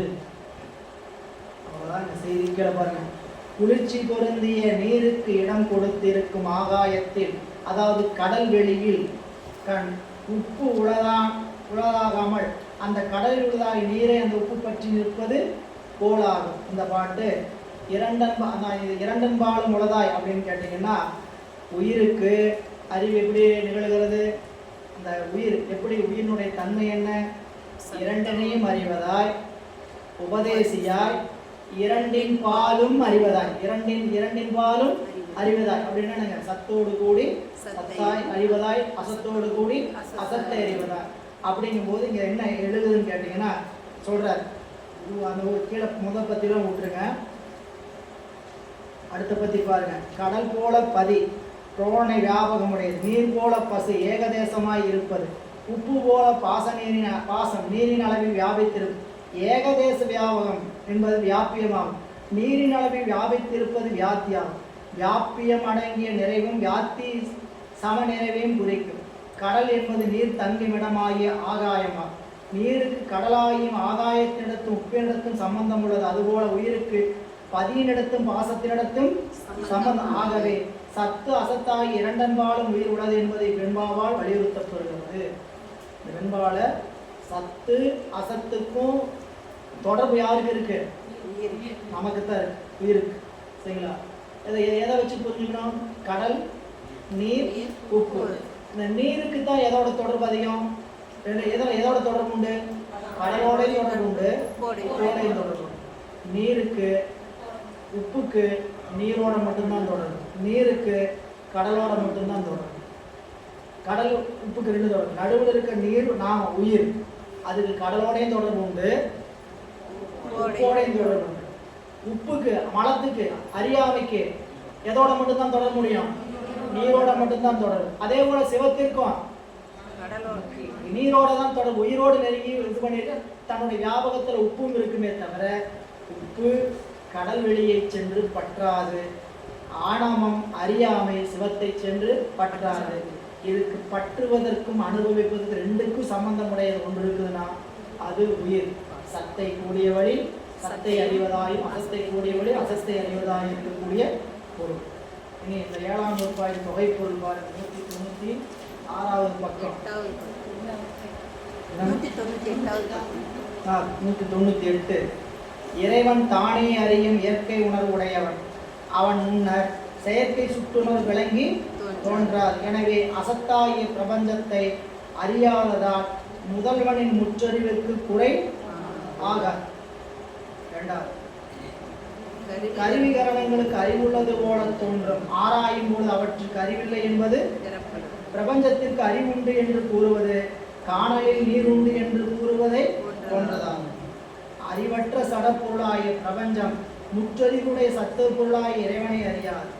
சத்து அசத்தாகிய அவ்விரண்டனையும் அவ்விரண்டினாலும் அவ்விரண்டின் கண்ணும் அதுவதுவாய் நின்று அறிவது நீர் ஒன்றே ஆகும். சத்து அசத்தாகிய அவ்விரண்டனையும் அறியும் உயிர் சத்தும் அன்று அசத்தும் அன்று, அவ்விரண்டின் வேறாகிய அறிவுடைய பொருளாகிய சார்ந்ததின் வண்ணமாம் தன்மை உயிரின் சிறப்பிலக்கணம். இவ்வாறு இந்த நூற்பாவில் நமக்கு அறிந்து கொண்டோம். இங்கு பார்க்கிற காட்டார் நாமும் இந்த அளவில் இன்றைய சிந்தனை சிந்தித்துக் கொண்டு அடுத்த வகுப்புல 8ஆம் நூற்பா குருநாதர் வருகிறார் நூற்பாவின் வழியாக. சரியா? குருநாதர் உபதேசத்துக்குரிய இடம். திருச்சிற்றம்பலம்.